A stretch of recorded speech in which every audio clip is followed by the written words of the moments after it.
Sir musical style of teaching ಬಗ್ಗೆ ಏನಾದ್ರು ಹೇಳೋದಾದ್ರೆ ಹೆಂಗಿರುತ್ತೆ sir? If there are same sign, write the same sign and add. ನಾನೇನಾದ್ರೂ ಮುಂದೆ ಪ್ರೈಮ್ ಮಿನಿಸ್ಟ್ರೇ ಆದ್ರೆ ಆಗ ನಾನು ಮದುವೆ ಆಗೋಕ್ಕಿಂತ ಮುಂಚೆ ಒಂದು ಪರೀಕ್ಷೆ ಕಟ್ಟಿ ಪಾಸ್ ಮಾಡ್ಬೇಕು ಅವರು. ಇಂಡಿಯನ್ ಪೇರೆಂಟ್ಸ್ ಅಲ್ಲಿ ಟ್ಯಾಲೆಂಟ್ ಇನ್ನೂ ಮಾರ್ಕ್ ಶೀಟೇ ಬಹಳ ಮುಖ್ಯ ಆಗಿದೆ.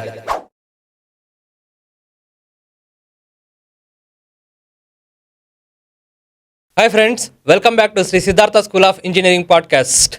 ಸೊ ಮತ್ತೊಂದು ಒಳ್ಳೆ ಪಾಡ್ಕಾಸ್ಟ್ ನೊಂದಿಗೆ ನಿಮ್ಮ ಮುಂದೆ ಬಂದಿದ್ದೀವಿ. ಇವತ್ತಿನ ದಿನ ನಮ್ಮ ಮುಂದೆ ಇರೋರು one of the best teacher ಅಂತಲೇ ಹೇಳ್ಬೋದು. ಸೊ ಇವರಿಗೆ ಭಾಳ ಹಿಂದೆನೇ ನ್ಯಾಷನಲ್ ಅವಾರ್ಡ್ಸ್ ಕೂಡ ಸಿಕ್ಕಿದೆ, ಪ್ರೆಸಿಡೆಂಟ್ ಮೆಡಲ್. ಸೊ ಇವರ ಬಗ್ಗೆ ನಾನು ಹೇಳೋದಕ್ಕಿನ್ನೂ ನೀವು ಈ ಪಾಡ್ಕಾಸ್ಟ್ ಫುಲ್ ನೋಡಿದ್ರೆ ನಿಮಗೆ ಗೊತ್ತಾಗುತ್ತೆ. ಭಾಳಷ್ಟು ವಿಷಯಗಳನ್ನ ನಾವು ತಿಳ್ಕೊಳ್ತಾ ಹೋಗ್ಬೋದು ಈ ಒಂದು ಪಾಡ್ಕಾಸ್ಟಲ್ಲಿ. ಸೊ ಬನ್ನಿ ಸರ್ ಬಗ್ಗೆ ತಿಳ್ಕೊಳ್ತಾ ಹೋಗೋಣ.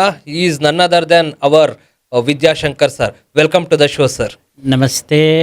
ಸ್ಥಾಪಕಾಯ ಚ ಧರ್ಮಸ್ಯ ಸರ್ವಧರ್ಮ ಸ್ವರೂಪಿಣೆ ಅವತಾರ ವರಿಷ್ಠಾಯ ರಾಮಕೃಷ್ಣಾಯ ತೇ ನಮಃ.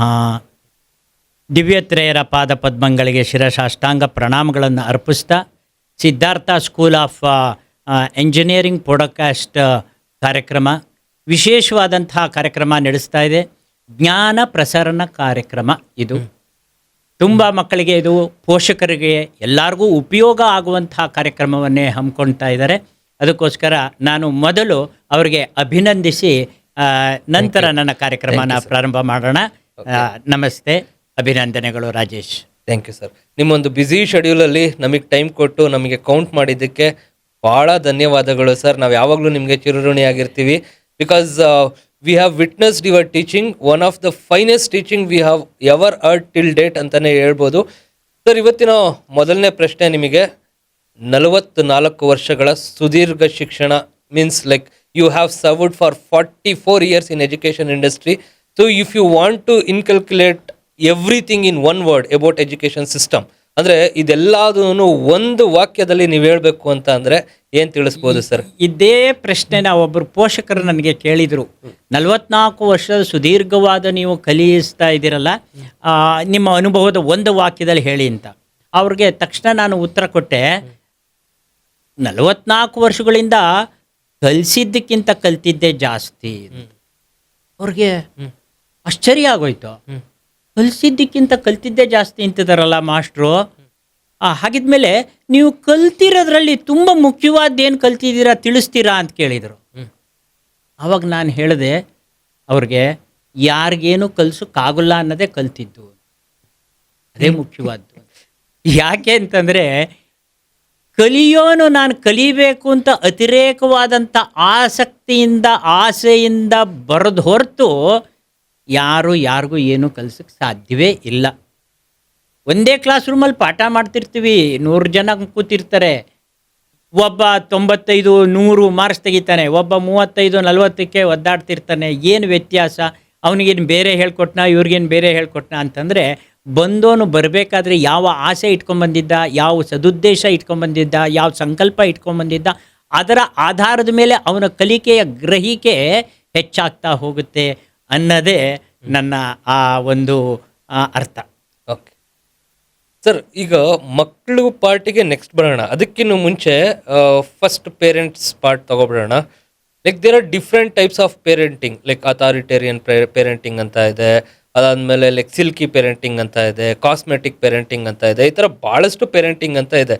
ಸೊ ಲೈಕ್ ಈಗಿರೋ ಜೆನ್ಸಿ ಕಿಡ್ಸಿಗೆ, ಆಮೇಲೆ ನಾವು ಪೇರೆಂಟ್ಸ್, ಎಸ್ಪೆಷಲಿ ನಾವೆಲ್ಲ ಪೇರೆಂಟ್ಸ್ ಆಗಿರೋರಿಗೆ, ನಾವು ಪೇರೆಂಟಿಂಗ್ನ ಹೆಂಗೆ ಮಾಡಬೇಕು ಅನ್ನೋದೇ ಒಂದು ದೊಡ್ಡ ಕ್ವಶನ್ ಮಾರ್ಕ್ ಆಗಿದೆ. ಇದು ಮಹಾಭಾರತದಲ್ಲಿ ಕೃಷ್ಣ ಉತ್ತರ ಕೊಟ್ಟಿದ್ದಾನೆ. ಮಹಾಭಾರತ ಯುದ್ಧ ಮುಗಿದ ಮೇಲೆ ಅತ್ತ ಕುಂತಿ ಸಂಭ್ರಮದಿಂದ ಓಡಾಡ್ತಾ ಇರ್ತಾಳೆ ಧರ್ಮರಾಯನಿಗೆ ಪಟ್ಟಾಭಿಷೇಕಕ್ಕೆ. ಇತ್ತ ಗಾಂಧಾರಿ ಎಲ್ಲ ಮಕ್ಕಳನ್ನು ಕಳ್ಕೊಂಡು ಗೊಳೋ ಅಂತ ಅಳ್ತಾ ಕೂತಿ ದುಃಖದಲ್ಲಿರ್ತಾಳೆ. ಆಗ ಕೃಷ್ಣ ಹಸ್ತಿನಾಪುರಕ್ಕೆ ಬಂದಾಗ ಗಾಂಧಾರಿ ಪ್ರಶ್ನೆ ಕೇಳ್ತಾಳೆ, ಕೃಷ್ಣ, ನಾನು ನಿನ್ನ ಭಕ್ತೆ, ಕುಂತಿನೂ ನಿನ್ನ ಭಕ್ತಳೇನೆ, ಆದರೆ ಒಬ್ಬರು ಭಕ್ತಿಗೆ ಬೇರೆ ಬೇರೆ ಮಾಡಿದೆಯಲ್ಲ ನೀನು, ಇದು ನ್ಯಾಯವ? ಅವ್ಳಿಗೆ ಚಿನ್ನದಂಥ 5 ಮಕ್ಕಳನ್ನ ಕೊಟ್ಟೆ, ನನಗೆ ಒಳ್ಳೆ ರಾಕ್ಷಸರಂತ 100 ಮಕ್ಕಳನ್ನ ಕೊಟ್ಬಿಟ್ಟಿಯಲ್ಲ, ಇದು ಯಾವ ನ್ಯಾಯ ಅಂದಾಗ ಕೃಷ್ಣ ನಕ್ಕು ಉತ್ತರ ಕೊಡ್ತಾನಲ್ಲ, ಆ ಉತ್ತರ ಇವತ್ತಿನ ಕಾಲದ ಪೇರೆಂಟ್ಸ್ಗೂ ಕೂಡ ಅನ್ವಯ ಆಗುವಂಥ ಉತ್ತರ ಕೊಡ್ತಾನೆ. ಅಮ್ಮ ನಿನಗೂ ಕೂಡ ಚಿನ್ನದಂತಹ 100 ಮಕ್ಕಳನ್ನು ಕೊಟ್ಟೆ, ಅವ್ರಿಗೆ ಕೊಟ್ಟಿದ್ದು 5, 100. ಆದರೆ ನೀನು ಗಂಡನಿಗೆ ಕಾಣದಲ್ಲೇ ಇರೋದು, ನನಗೂ ಕಾಣೋದು ಬೇಡ ಅಂತ ಕಣ್ಣಿಗೆ ಬಟ್ಟೆ ಕಟ್ಕೊಂಡು ಕೂತ್ಕೊಂಡೆ. ತಾಯಿಯಾಗಿ ಪೋಷಣೆ ನೀನೇನು ಮಾಡಿದೆ? ಅವ್ರು ಎಲ್ಲಿ ಹೋದರು, ಏನು ಮಾಡಿದರು, ಯಾರ ಜೊತೆ ಸೇರಿದ್ರು, ಯಾರು ಸಂಪರ್ಕ ಪಡೆದ್ರು, ಏನು ತಿಂದರು, ಏನು ಕುಡಿದ್ರು ಅನ್ನೋದನ್ನು ನೀನೇನಾದ್ರು ಪೇರೆಂಟಿಂಗ್ ಮಾಡಿದ್ಯಾ ನೀನು? ಪೋಷಣೆ ಮಾಡಿದ್ಯಾ ನೀನು? ಮಾಡಲಿಲ್ಲ.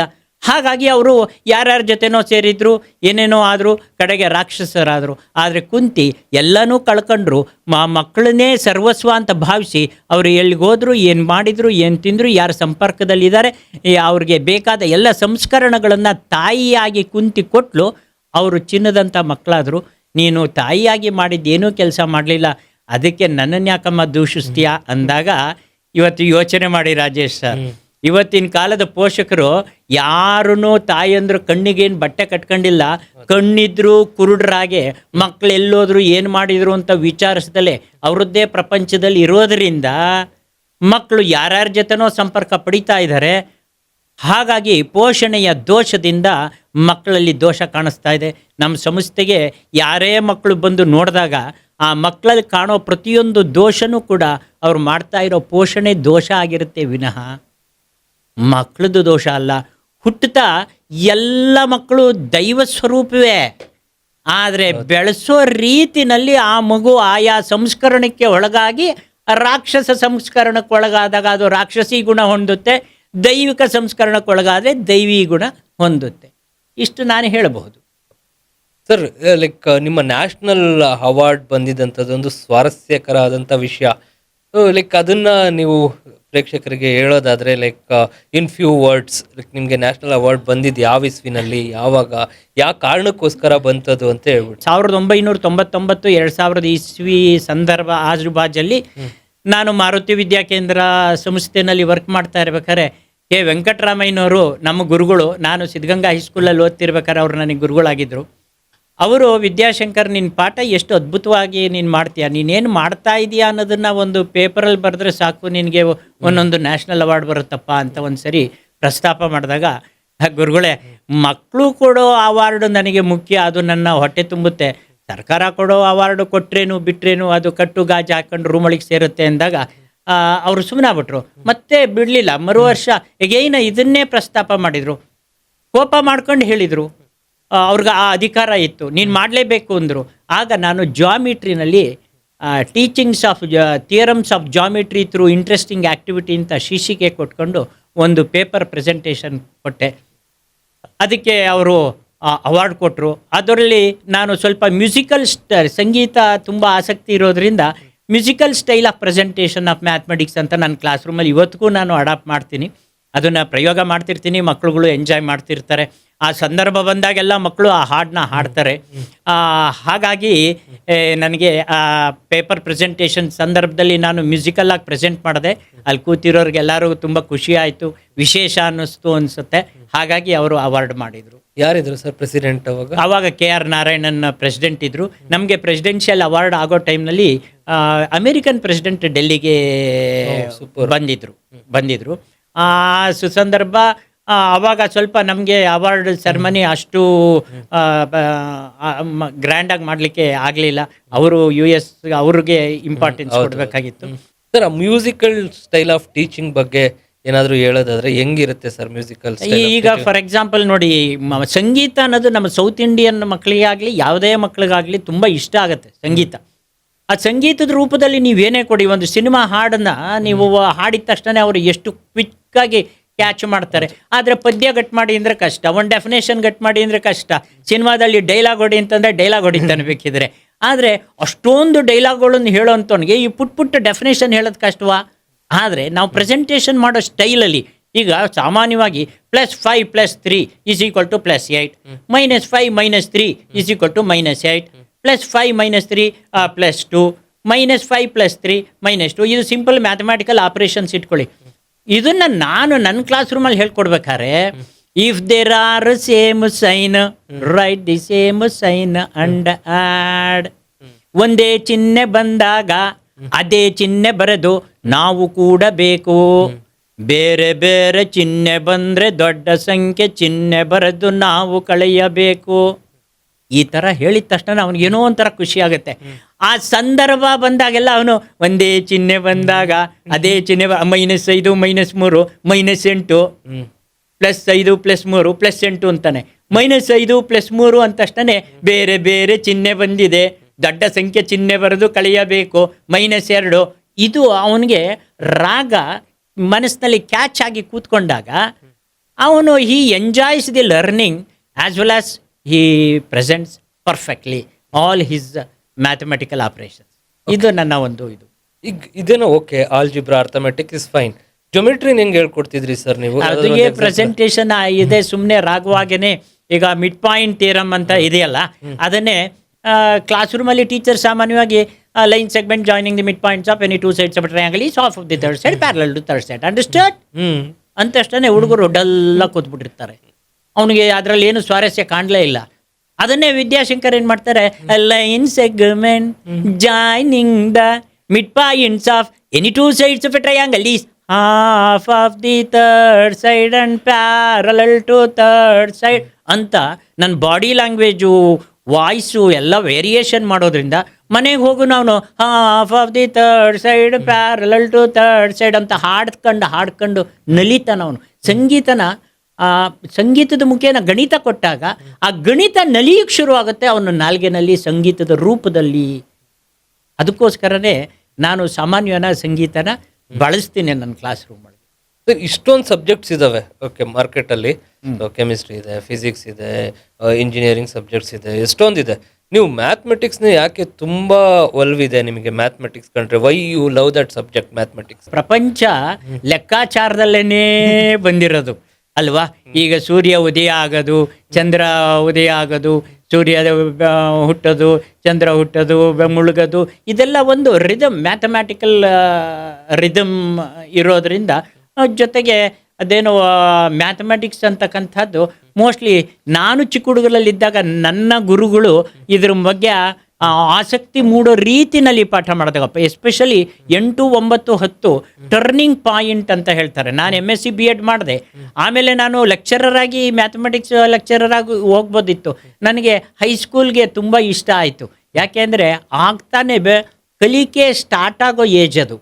ಆ ಟೈಮಲ್ಲಿ ಯಾರು ಭದ್ರವಾದ ಬುನಾದಿನ ಅವನಿಗೆ ಹಾಕ್ತಾರೆ, ಅವನು ಅದ್ಭುತವಾಗಿ ಅದನ್ನು ಗ್ರಹಿಸ್ತಾನೆ, ಜೀವನ ಉದ್ದಕ್ಕೂ ಜ್ಞಾಪಿಸ್ಕೊಳ್ತಾನೆ.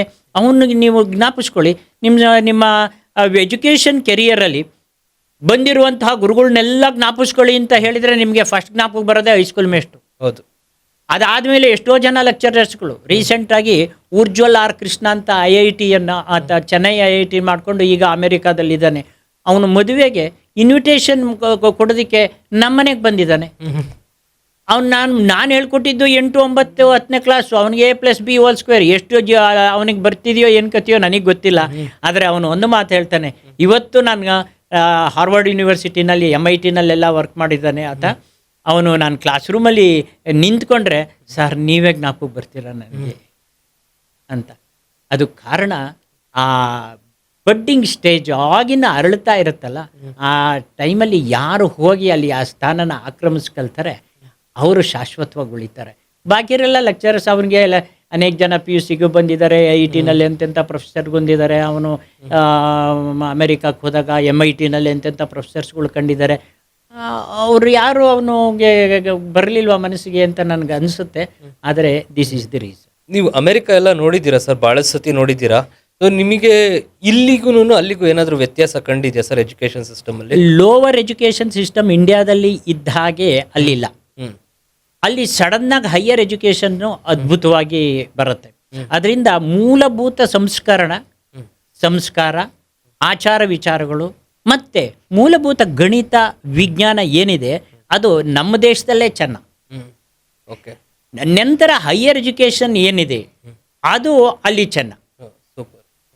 ಸೊ ಹಾಗಾಗಿ ನಾನು ಪ್ರಿಫರ್ ಮಾಡ್ತೀನಿ, ಇವನ್ ನನ್ನ ಮಗಳಿಗೂ ಹೇಳ್ತೀನಿ, ಮೊಮ್ಮಗನ ಇಲ್ಲಿ ಬೆಳೆಸು ಪ್ರಾರಂಭದ ದಿವಸಗಳು, ಆಮೇಲೆ ಅಲ್ಲಿ ಕಳಿಸುವಂತೆ ತೊಂದರೆ ಇಲ್ಲ ಅಂತ ಹೇಳ್ತೀನಿ. ಯೂಶುವಲ್ ಆಗಿ ಅದು that is true. Okay, super sir. ನೀವು ಬಹಳಷ್ಟು ಜನ ಮಕ್ಕಳನ್ನ ನೋಡಿರ್ತೀರಾ ನಿಮ್ಮ ಶಾಲೆಯಲ್ಲಿ ಆಗಿರ್ಬೋದು ಅಥವಾ ನಿಮ್ಮ ಸೆಂಟ್ರಲ್ ಆಗಿರ್ಬೋದು. ಒಬ್ಬ ವಿದ್ಯಾರ್ಥಿ ಜೀವನ ಅವರ ಕಲಿಕೆ ಸಮಯದಲ್ಲಿ ಹೇಗಿರಬೇಕು ಸರ್?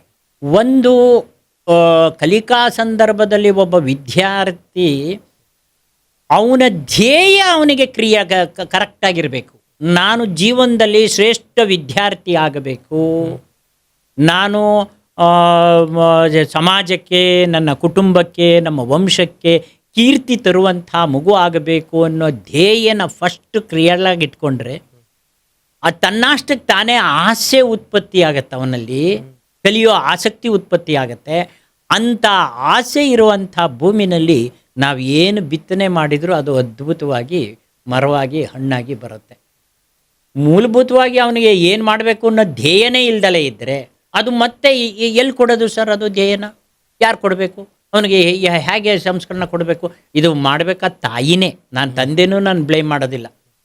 ಮನೆಯೇ ಮೊದಲ ಪಾಠಶಾಲೆ, ಜನನಿ ತಾನೇ ಮೊದಲ ಗುರುವು, ಜನನಿಯಿಂದ ಪಾಠ ಕಲಿತ ಜನರು ಧನ್ಯರು ಅಂತ ನಾವು ಏನು ಚಿಕ್ಕ ಹುಡುಗರಲ್ಲಿದ್ದಾಗ ಓದ್ತಾ ಇದ್ವಿ.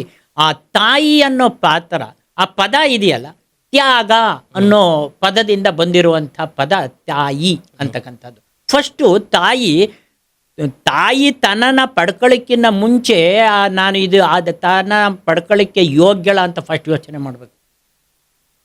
ಪೇರೆಂಟ್ ಈಗ ಹೌ ಟು ಮೇಕ್ ಪೇರೆಂಟಿಂಗ್ ಅನ್ನೋದನ್ನು ಕಲ್ತ ಮೇಲೆ ಪೇರೆಂಟ್ಸ್ ಆಗಿರಲ್ಲ. ಇನ್ನು ನಮ್ಮ ಸಂಸ್ಥೆ, ನಮ್ಮ ಒಂದು ಸಿಸ್ಟಮ್ನಲ್ಲಿ ಪೋಷಣೆಯ ಮಾದರಿ ಎಲ್ಲೂ ಎಜುಕೇಷನ್ ಇಲ್ಲ. ನನಗೆ ಆ್ಯಕ್ಚುಲಾಗಿ ಅದೇ ಬೇಕಾಗಿರೋದು.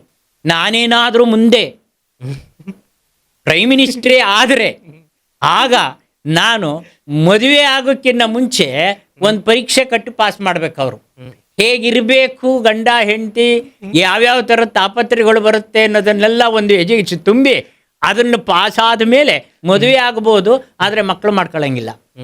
ಮಕ್ಕಳು ಮಾಡ್ಕೋಬೇಕಾದ್ರೆ ಇನ್ನೊಂದು ಎಕ್ಸಾಮು.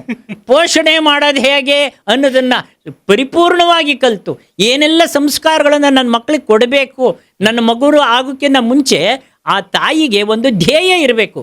ನಾನು ಮುಂದೆ ಕೊಡ್ತಾ ಇರೋದು ಸಮಾಜಕ್ಕೆ ಒಂದು ಅದ್ಭುತವಾದಂಥ ಕಾಣಿಕೆ. ನಾನು ಭುವನೇಶ್ವರಿ ದೇವಿ ವಿವೇಕಾನಂದರನ್ನ ಕೊಟ್ಟರಲ್ಲ, ಆ ರೀತಿ ನಾನು ಏನು ಸಮಾಜಕ್ಕೆ ಕೊಡಬೇಕು ಅನ್ನೋ ಒಂದು ಧ್ಯೇಯನ ತಾಯಿ ಇಟ್ಕೊಂಡು ತಾಯಿ ತನ್ನನ್ನು ಅವಳು ಪಡ್ಕೊಂಡಿದ್ದೆ ಆದರೆ ಮಗುನ ಆ ರೀತಿ ಬಳಸ್ಕೊಳ್ತಾ ಹೋಗ್ತಾಳೆ. ಎಜುಕೇಷನ್ ಅನ್ನೋದಿದೆ ನೋಡಿ, ಅದು ಫ್ರಮ್ ವೂಮ್ ಟು ಟೂಂಬ್ ಅಂತ ಕರೀತಾರೆ. ತಾಯಿಯ ಗರ್ಭದಿಂದ ಪ್ರಾರಂಭ ಆಗಿದ್ದು ಸ್ಮಶಾನದ ಗೋರಿವರೆಗೂ ಪಾಠ ಕಲ್ತಿದ್ದು. ಇವತ್ತು ನೀವು ಏನೋ ವಿಚಾರ ಕಲಿತಾ ಇರ್ತೀರ. ಏನು ಅಂತಂದರೆ ಯಾರೋ ಒಬ್ಬ ಬರ್ತಾನೆ, ಏನೋ ಒಂದು ಮಾಡೋಗ್ತಾನೆ, ಅಯ್ಯೋ ಸರಿಯಾಗಿ ಪಾಠ ಕಲಿಸ್ದ ಕಣಪ್ಪ ಅವನು ಅಂತ ಇವಾಗಲೂ ಅಂತಿರ್ತೀವಿ. ಕಡೆಯವರೆಗೂ ಅದಿದ್ದೇ ಇರುತ್ತೆ. ಇದನ್ನು ನೀವು ಜ್ಞಾಪಿಸ್ಕೋಬಹುದು. ಪ್ರಹ್ಲಾದ ತಾಯಿ ಹೊಟ್ಟೆ ಒಳಗಿದ್ದಾಗಲೇ ಓಂ ನಮೋ ನಾರಾಯಣ ಫಸ್ಟು ಅವನಿಗೆ ಮಂತ್ರ ಉಪದೇಶ ಆಗಿದ್ದು ತಾಯಿ ಗರ್ಭದಲ್ಲಿದ್ದಾಗಲೇ. ನಮ್ಮ ಉಪನಿಷತ್ತುಗಳಲ್ಲಿ, ವೇದಗಳಲ್ಲಿ ಇದಿದೆ. ತಾಯಿ ಗರ್ಭಧಾರಣೆ ಆಗುವಂಥ ಸಂದರ್ಭದಿಂದ ಪ್ರಾರಂಭ ಆಗಿ ಕಡೆಯವರೆಗೂ ಅವಳು ಯಾವ ತರಹದ ಜೀವನನ ನಡೆಸ್ತಾಳೆ, ಯಾವ್ಯಾವ ಥರದ ವಿಚಾರಗಳನ್ನು ಕಿವಿನಲ್ಲಿ ಕೇಳಿಸ್ಕೊಳ್ತಾಳೆ, ಯಾವ್ಯಾವ ದೃಷ್ಟಿಗಳನ್ನು ನೋಡ್ಕೊಳ್ತಾಳೆ, ಏನು ಆಹಾರ ಪಡ್ಕೊಳ್ತಾರೆ, ಅದೆಲ್ಲ ಆ ತಾಯಿ ಗರ್ಭದಲ್ಲಿರುವಂಥ ಮಗು ಅದನ್ನು ಸ್ವೀಕಾರ ಮಾಡ್ತಾ ಇರುತ್ತೆ, ಕೇಳಿಸ್ಕೊಳ್ತಾ ಇರುತ್ತೆ. ಚಿಕ್ಕ ಮಗುಗೆ ಏನೂ ಅರ್ಥ ಆಗೋಲ್ಲ. ಹುಟ್ಟಿದ ಮಗುಗೆ, 1 ವರ್ಷದ ಮಗು, 2 ವರ್ಷದ ಮಗು, ನನ್ನ ಮೊಮ್ಮಗುಗೆ ನಾನು ಪ್ರತಿ ದಿವಸ ರುದ್ರಪಾರಾಯಣದ ಮುಖೇನ ಅವನಿಗೆ ಅಭ್ಯಂಜನ ಸ್ನಾನ, ವೇದೋಕ್ತ ಪಾರಾಯಣ ಅಭ್ಯಂಜನ ಅಂತ ಡೈಲಿ ಮಾಡಿಸ್ತಾ ಇದ್ದೀರಿ. ಅವನಿಗೆ ಏನು ಅರ್ಥವಾಗುತ್ತೆ ಅಂತಂತಂದ ಎಲ್ಲರೂ ಕೇಳ್ತಾರೆ. ನಿಮ್ಗೆ ಅರ್ಥವಾಗಲ್ಲ, ಆ ಮಗುಗೆ ಅರ್ಥವಾಗುತ್ತೆ. ಯಾಕೆಂದ್ರೆ ನಿಮ್ಮ ತಲೆ ಒಳಗೆ ಆಲ್ರೆಡಿ ಹುಳ ಬಿಟ್ಕೊಂಡು ಕೊಳಕು ಮಾಡ್ಕೊಂಡಿರ್ತಾರಲ್ಲ, ಅದರೊಳಗೆ ಏನೂ ಹೋಗಲ್ಲ, ಹೋಗಿದ್ದು ರಿಬೌಂಡ್ ಆಗುತ್ತೆ. ಆ ಮಗು ಗ್ರಹಿಸ್ತಾ ಇರುತ್ತೆ. ಬೆಳೀತಾ ಬೆಳೀತಾ ಬೆಳೀತಾ ಅದಕ್ಕೆ ಒಂದೊಂದೇ ಸಂಸ್ಕರಣಕ್ಕೆ ಒಳಗಾಗಿ ಅದು ಶ್ರೇಷ್ಠ ಮಗುವಾಗಿ ಬೆಳೆಯೋದಕ್ಕೆ ಅವಕಾಶ ಆಗುತ್ತೆ. ಹಾಗಾಗಿ ನಮ್ಮ ಮಕ್ಕಳಿಗೆ ಫಸ್ಟು ಒಳ್ಳೆ ಸಂಸ್ಕರಣ ಮನೆಯಲ್ಲಿ ಕೊಡಬೇಕು. ಅದಾದ ಮೇಲೆ ಆ ಮಗು ಯಾವಾಗ ಫೌಂಡೇಶನ್ ಸ್ಟ್ರಾಂಗ್ ಆಗುತ್ತೆ, ಆ ಮಗುನ ಎಲ್ಲೇ ಕರ್ಕೊಂಡೋಗ್ಬಿಡಿ ಸರ್, ಅದು ಕೆಡಕ್ಕೆ ಸಾಧ್ಯ ಇಲ್ಲ. ಅದರಿಂದ ನಮ್ಮ ಪೋಷಕರಿಗೆ ನಾನು ಹೇಳೋದೇನಪ್ಪ ಅಂತಂದರೆ, ಫಸ್ಟು ನಮ್ಮ ಭಾರತೀಯ ಸುಸಂಸ್ಕೃತವಾದಂತಹ ಸಂಸ್ಕರಣವನ್ನು ನಿಮ್ಮ ಮಕ್ಕಳಿಗೆ ಕೊಡಿ.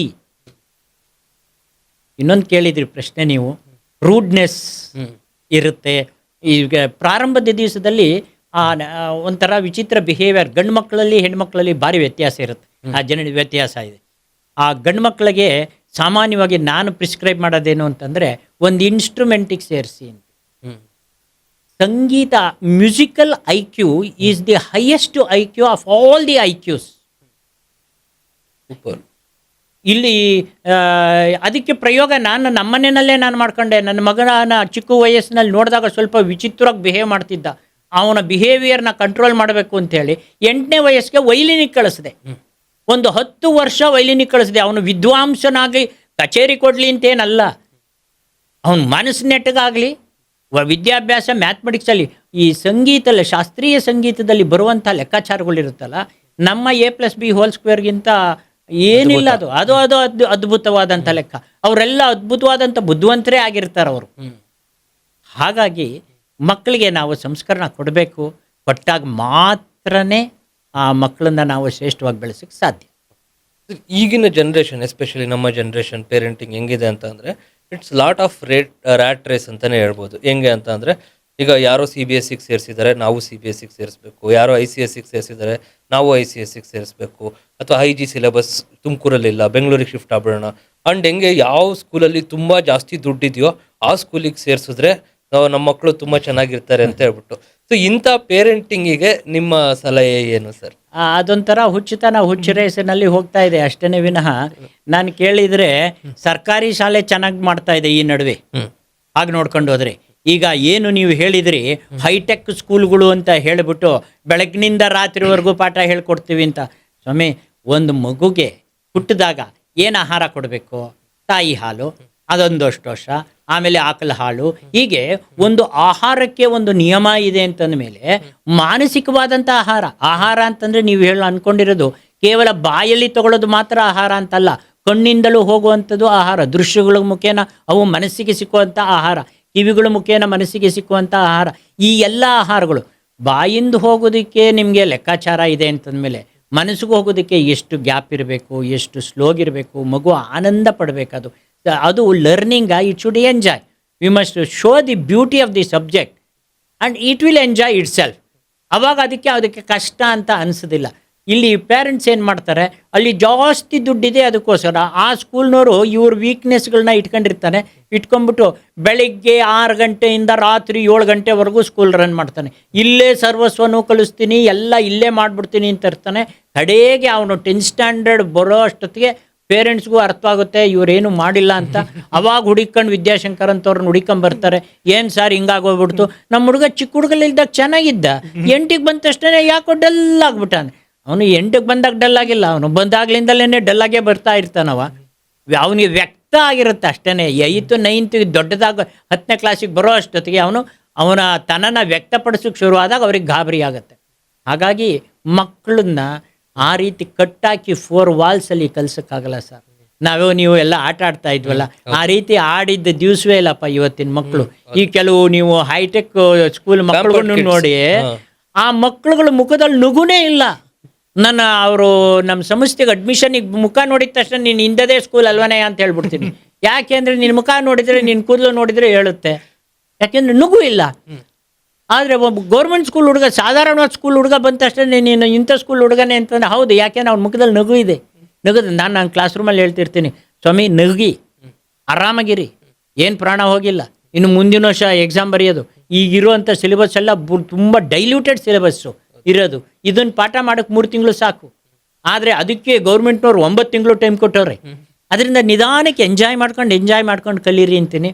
ಅಲ್ಲ, ಟೆನ್ಷನ್ನು, ಬೆಳಗ್ಗೆ ಪಾಠ, ಮಧ್ಯಾಹ್ನ ಟೆಸ್ಟು, ಈ ಟೆಸ್ಟು ಮಾರ್ಕ್ಸು. ಈ ಮಾರ್ಕ್ಸ್ ಓರಿಯೆಂಟೆಡ್ ಆಗಿ ಪಾಠ ಮಾಡುತ್ತಾ ಇರೋದ್ರಿಂದಲೇ ಮಕ್ಕಳಲ್ಲಿ ಸ್ಟ್ರೆಸ್ ಆಗಿ ಡಿಪ್ರೆಷನ್ಗೆ ಹೋಗ್ತಾ ಇದ್ದಾರೆ, ಡಲ್ ಆಗ್ತಾ ಇದ್ದಾರೆ. ಇನ್ನೊಂದು ಥರ ಪೇರೆಂಟಿಂಗ್ ಇದೆ ಸರ್. ಈಗ ನನಗಿರೋ ಪರ್ಸ್ನಲ್ ಕ್ವಶನ್ ಇದು ಏನು ಅಂತಂದರೆ, ನಮ್ಮ ಮಗುಗೆ ಯಾವಾಗಲೂ ಹೇಳ್ತಾ ಇರ್ತೀವಿ, ಏನು ಈ ಕೆಲಸ ಮಾಡು ನಿಂಗೆ ಇದನ್ನು ಕೊಡಿಸ್ತೀವಿ, ಈ ಕೆಲಸ ಮಾಡು ನಿಮ್ಗೆ ಇದನ್ನು ಕೊಡಿಸ್ತೀವಿ, ಅಥವಾ ಇಲ್ಲೇ ಇರು ನಿನ್ಗೆ ಇದನ್ನ ನಾನು ಪ್ರೊವೈಡ್ ಮಾಡ್ತೀನಿ ಅಂತ ಹೇಳ್ಬಿಟ್ಟು. Is it a good parenting or bad parenting? ಅಂದರೆ ನೀವೇ ಅದನ್ನು ಹೇಳೋದು ತಪ್ಪು. ಆ ಮಗು ಏನಾದ್ರು ಅಪೇಕ್ಷೆ ಪಟ್ಟು ಬಂದರೆ, you provide what child needed but not what child wanted. ಗೊತ್ತಾಯ್ತಾ? ಯಾವತ್ತೂ ಅಷ್ಟೇ, ಮಕ್ಕಳು ಬೇಡಿದ್ದನ್ನೆಲ್ಲ ಕೊಡಿಸ್ಬೇಡಿ ಸ್ವಾಮಿ, ಬೇಕಾದ ಮಾತ್ರ ಕೊಡಿಸಿ. ನಾನು ಹೇಳೋದು ಅದನ್ನೇ. ಇಲ್ಲಿ ನೀವೇನು ಮಾಡ್ಲಿಕ್ಕೆ ಹೋಗ್ತೀರಾ, ನೀನು ಈ ಕೆಲಸ ಮಾಡು ಇದನ್ನು ಕೊಡ್ತೀನಿ ಅನ್ನೋ ಬದಲು ಅಪ್ಪ ನನಗೆ ಇದು ಬೇಕು ಅಂತ ಕೇಳ್ಕೊಂಡ್ ಬಂದಾಗ ಪ್ರಾರಂಭದ ದಿವಸಗಳಲ್ಲಿ ಅದಕ್ಕೆ ಪ್ರಶಂಸನೆ ಒಂದು ದೊಡ್ಡ ಪ್ರೈಸ್ ಇದ್ದಂಗಿರುತ್ತೆ. ನೀವು ಅದನ್ನು ನೋಟಿಸ್ ಮಾಡಿರಲ್ಲ. ಒಂದು ಸಣ್ಣ ಒಳ್ಳೆ ಕೆಲಸ ಮಾಡಿದ ತಕ್ಷಣ ಮಗನೇ ಎಂತ ಒಳ್ಳೆ ಕೆಲಸ ಮಾಡಿದ್ಯಾ, ಸೂಪರ್ ಕಣೋ, ಅಲ್ಟಿಮೇಟ್, ನೀನು ನನ್ನ ಮಗ ಅಂತ ಹೇಳ್ಕೊಳ್ಳೋದೇ ಒಂದು ಪ್ರೌಢ ಕಣೋ ಅಂತ ನೀವು 4 ಒಳ್ಳೆ ಮಾತಾಡಿ ಅವನಿಗೆ ಅದೇ ಏನೋ ಒಂಥರ ಹಿಂಸೆ, ಒಂಥರ ಹೆಮ್ಮೆ ಅನಿಸುತ್ತೆ. ಮನೆಗೆ ಬಂದವ್ರ ಹತ್ರ ಅವ್ರ ಹತ್ರ ಎಲ್ಲ ನನ್ನ ಮಗ ಇವತ್ತೇನು ಮಾಡ್ದ ಗೊತ್ತಾ, ಇಂಥ ಕೆಲಸ ಮಾಡಿದ್ದಾನೆ, ನನಗೆ ತುಂಬ ಖುಷಿ ಆಯಿತು ಅಂತ ಹೇಳ್ಕೊಳ್ಳಿ. ಅವನಿಗೆ ಹಿ ಫೀಲ್ ಪ್ರೌಡ್ ಆಫ್ ಹಿಮ್ಸೆಲ್ಫ್. ಆವಾಗ ಪ್ರಶಂಸನೆ ಅವನಿಗೆ ದೊಡ್ಡ ಬಹುಮಾನದ ಥರ ಕಾಣಿಸುತ್ತೆ. ನೀವು ಅದನ್ನು ಹಣದ ರೂಪದಲ್ಲಿ ಆಗಲಿ ಇನ್ಯಾವುದೋ ರೂಪದಲ್ಲಾಗಿ ತೋರಿಸೋದಿದೆಯಲ್ಲ, that is very bad. Okay, like ಯಾವಾಗ ಈ ಪೇರೆಂಟಿಂಗ್ನ ಸ್ಟಾಪ್ ಮಾಡಿ ಮಕ್ಕಳಿಗೆ ನಾವು ಟೀಚ್ ಮಾಡೋದನ್ನ ಶುರು ಮಾಡಬೇಕು? ಯಾವ ಏಜಲ್ಲಿ ಮಕ್ಕಳಿಗೆ ಪೇರೆಂಟಿಂಗ್ ಅನ್ನೋದು ಸ್ಟಾಪ್ ಆಗೋದೇ ಇಲ್ಲ ಸರ್. ಎಷ್ಟೋ ಸಾರ್ತಿ ಈ ಮೆಕಾಲೆ ಎಜುಕೇಷನ್ ಬಂದ ಮೇಲೆ ಇವೆಲ್ಲ ತಾಪತ್ರೆಗಳು ಶುರು ಮಾಡಿದ್ದವರು. ಹಿಂದೆ ನಮ್ಮಲ್ಲಿ ಇದ್ದಿದ್ದ ಸಿಸ್ಟಮ್ ಆಫ್ ಎಜುಕೇಷನ್ ಏನಿದೆ, ಈ ಸಿಸ್ಟಮ್ ಆಫ್ ಎಜುಕೇಷನ್ ಮುಂದುವರೆದಿದ್ದೇ ಆದರೆ ಈ ಭಾರತ ಯಾವುದೋ ಕಾಲಕ್ಕೆ ವಿಶ್ವಗುರುವಾಗಿ ಇದ್ದಿದ್ದು, ವಿಶ್ವಗುರುವಾಗೇ ಇತ್ತು. ಆಮೇಲೆ ಅವರ ಎಜುಕೇಷನ್ ಇಂಟ್ರೊಡ್ಯೂಸ್ ಮಾಡಿ ನಮ್ಮದನ್ನೆಲ್ಲ ಎತ್ಕೊಂಡು ಹೋಗ್ಬಿಟ್ಟು ಇಲ್ಲಿ ಎಜುಕೇಷನ್ ಇಂಟ್ರೊಡ್ಯೂಸ್ ಮಾಡಿದ್ರಲ್ಲ, ನಮ್ಮನ್ನು ಸ್ಲೇವ್ಸ್ಗೆ ತಯಾರು ಮಾಡಿದರೆ ವಿನಃ. ಆದರೆ ನಮಗೆ ಸ್ವತಂತ್ರ ಬಂದ ನಂತರ ವಿವೇಕಾನಂದರು ಹೇಳಿ ಗೋ ಬ್ಯಾಕ್ ಟು ಉಪನಿಷತ್ ಅಂತ ಹೇಳಿದರು. ಆ ಕಾಲಕ್ಕೆ ವಾಪಸ್ ಹೋಗಿ ಅಂತ ಹೇಳಿದರು. ಇಲ್ಲಿ ಯಾರು ಕೇಳಿಲ್ಲ ಆ ಮಾತನ್ನ. ಅದು ನಿಮಗೆ ಗೊತ್ತು, ಸ್ವತಂತ್ರ ನಮಗೆ ಯಾವ ಹೊತ್ತಿನಲ್ಲಿ ಬಂತು, ಆ ಟೈಮಲ್ಲಿ ಅಂಥವ್ರು ಎದ್ದಿರ್ತಾರೆ ಅಂತ. ಮಧ್ಯರಾತ್ರಿ 12 ಗಂಟೆನಲ್ಲಿ ಬ್ರಿಟಿಷ್ನವ್ರು ಕೊಟ್ಟರು. ಮಧ್ಯರಾತ್ರಿ 12 ಗಂಟೆನಲ್ಲಿ ಯಾರೋ ಸಾಭ್ಯಸ್ಥರು ಎದ್ದು ಕೂತಿರ್ತಾರೆ. ಅವರು ಏನೋ ಕೊಟ್ಟರು, ಇವರೇನೋ ಇಸ್ಕೊಂಡ್ರು, ಏನೋ ಆಯಿತು, ಅವ್ರಿಗೆ ಬೇಕಾದಂಗೆ ಎಜುಕೇಷನ್ನ ಇಂಟ್ರೊಡ್ಯೂಸ್ ಮಾಡ್ಕೊಂಡ್ರು. ಏನೂ ಚೇಂಜ್ ಮಾಡಲಿಲ್ಲ. ಚೇಂಜ್ ಮಾಡಬೇಕಾಗಿತ್ತು. ಈವನ್ ದಯಾನಂದ್ ಸರಸ್ವತಿ ಸಹ ಹೇಳ್ತಾರೆ ಗೋ ಬ್ಯಾಕ್ ಟು ವೇದಾಸ್ ಅಂತ ಹೇಳ್ಬಿಟ್ಟು. ನಾವು ವೇದಾಸ್ಗೆ ಹೋಗಿದ್ರೆ ಚೇಂಜ್ ಆಗ್ತಿದ್ವಾ sir? The reason is like as we studied they are 4 Vedas, Rigveda, Samaveda, ಯಜುರ್ವೇಣ ವೇದ, ಅಥರ್ವಣ ವೇದ, 4 ವೇದ ಇದೆ. ಒಂದೊಂದು ವೇದ ಓದೋದಕ್ಕೂ ಬಹಳಷ್ಟು ವರ್ಷಗಳು ಬೇಕು. ನಮ್ಮ ನಾರ್ಮಲ್ ಎಜುಕೇಶನ್ ಸಿಸ್ಟಮಲ್ಲಿ ಏನು ಮಾಡ್ತೀವಿ, 24 ವರ್ಷಕ್ಕೆ ಮುಗಿಸ್ಬಿಡ್ತೀವಿ ಏನೇ ಓದೋದಿದ್ರು. ಬಟ್ ಇದಂಗೆ ಆಗಲ್ಲ. ಆಲ್ಮೋಸ್ಟ್ 32 ಇಯರ್ಸ್ ಮುಂಚೆ ಎಲ್ಲ ಗೋ ಬ್ಯಾಕ್ ಟು ಉಪನಿಷತ್ ಅಂತಂದ್ರೆ ನೀವು ಎಟಿಮಲಾಜಿಕಲ್ ಮೀನಿಂಗ್ ತಗೋಬಾರದು. ವೇದನೆ ಓದ್ಕೊಂಡು ಕೂತ್ಕೊಂತೀನಿ ಅಂತ ಅನ್ನೋದು ಬೇಕಿಲ್ಲ ಅಲ್ಲಿ. ಅದಲ್ಲ, ಅದು ನಿನ್ನ ಜೀವನಕ್ಕೆ ಬೇಕಾಗಿರುವಂಥ ವಿದ್ಯಾಶಂಕರ್ ಕೂಡ ಕ್ಲಾಸ್ ರೂಮಲ್ಲಿ ಮಕ್ಕಳು ನನ್ನ ಹತ್ರಕ್ಕೆ ಬರ್ಬೇಕಾದ್ರೆ ಮ್ಯಾಥ್ಸು ಸೈನ್ಸು ಅಂತ ಅನ್ಕೊಂಡು ಬರ್ತಾರೆ. ಕೇವಲ ಮ್ಯಾಥ್ಸು ಸೈನ್ಸೇ ಹೇಳ್ಕೊಂಡು ಕೂತಿದ್ರೆ 44 ವರ್ಷ ನಾನು ತುಮಕೂರಲ್ಲಿ ಬದುಕೋಕ್ಕಾಗ್ತಿರಲಿಲ್ಲ.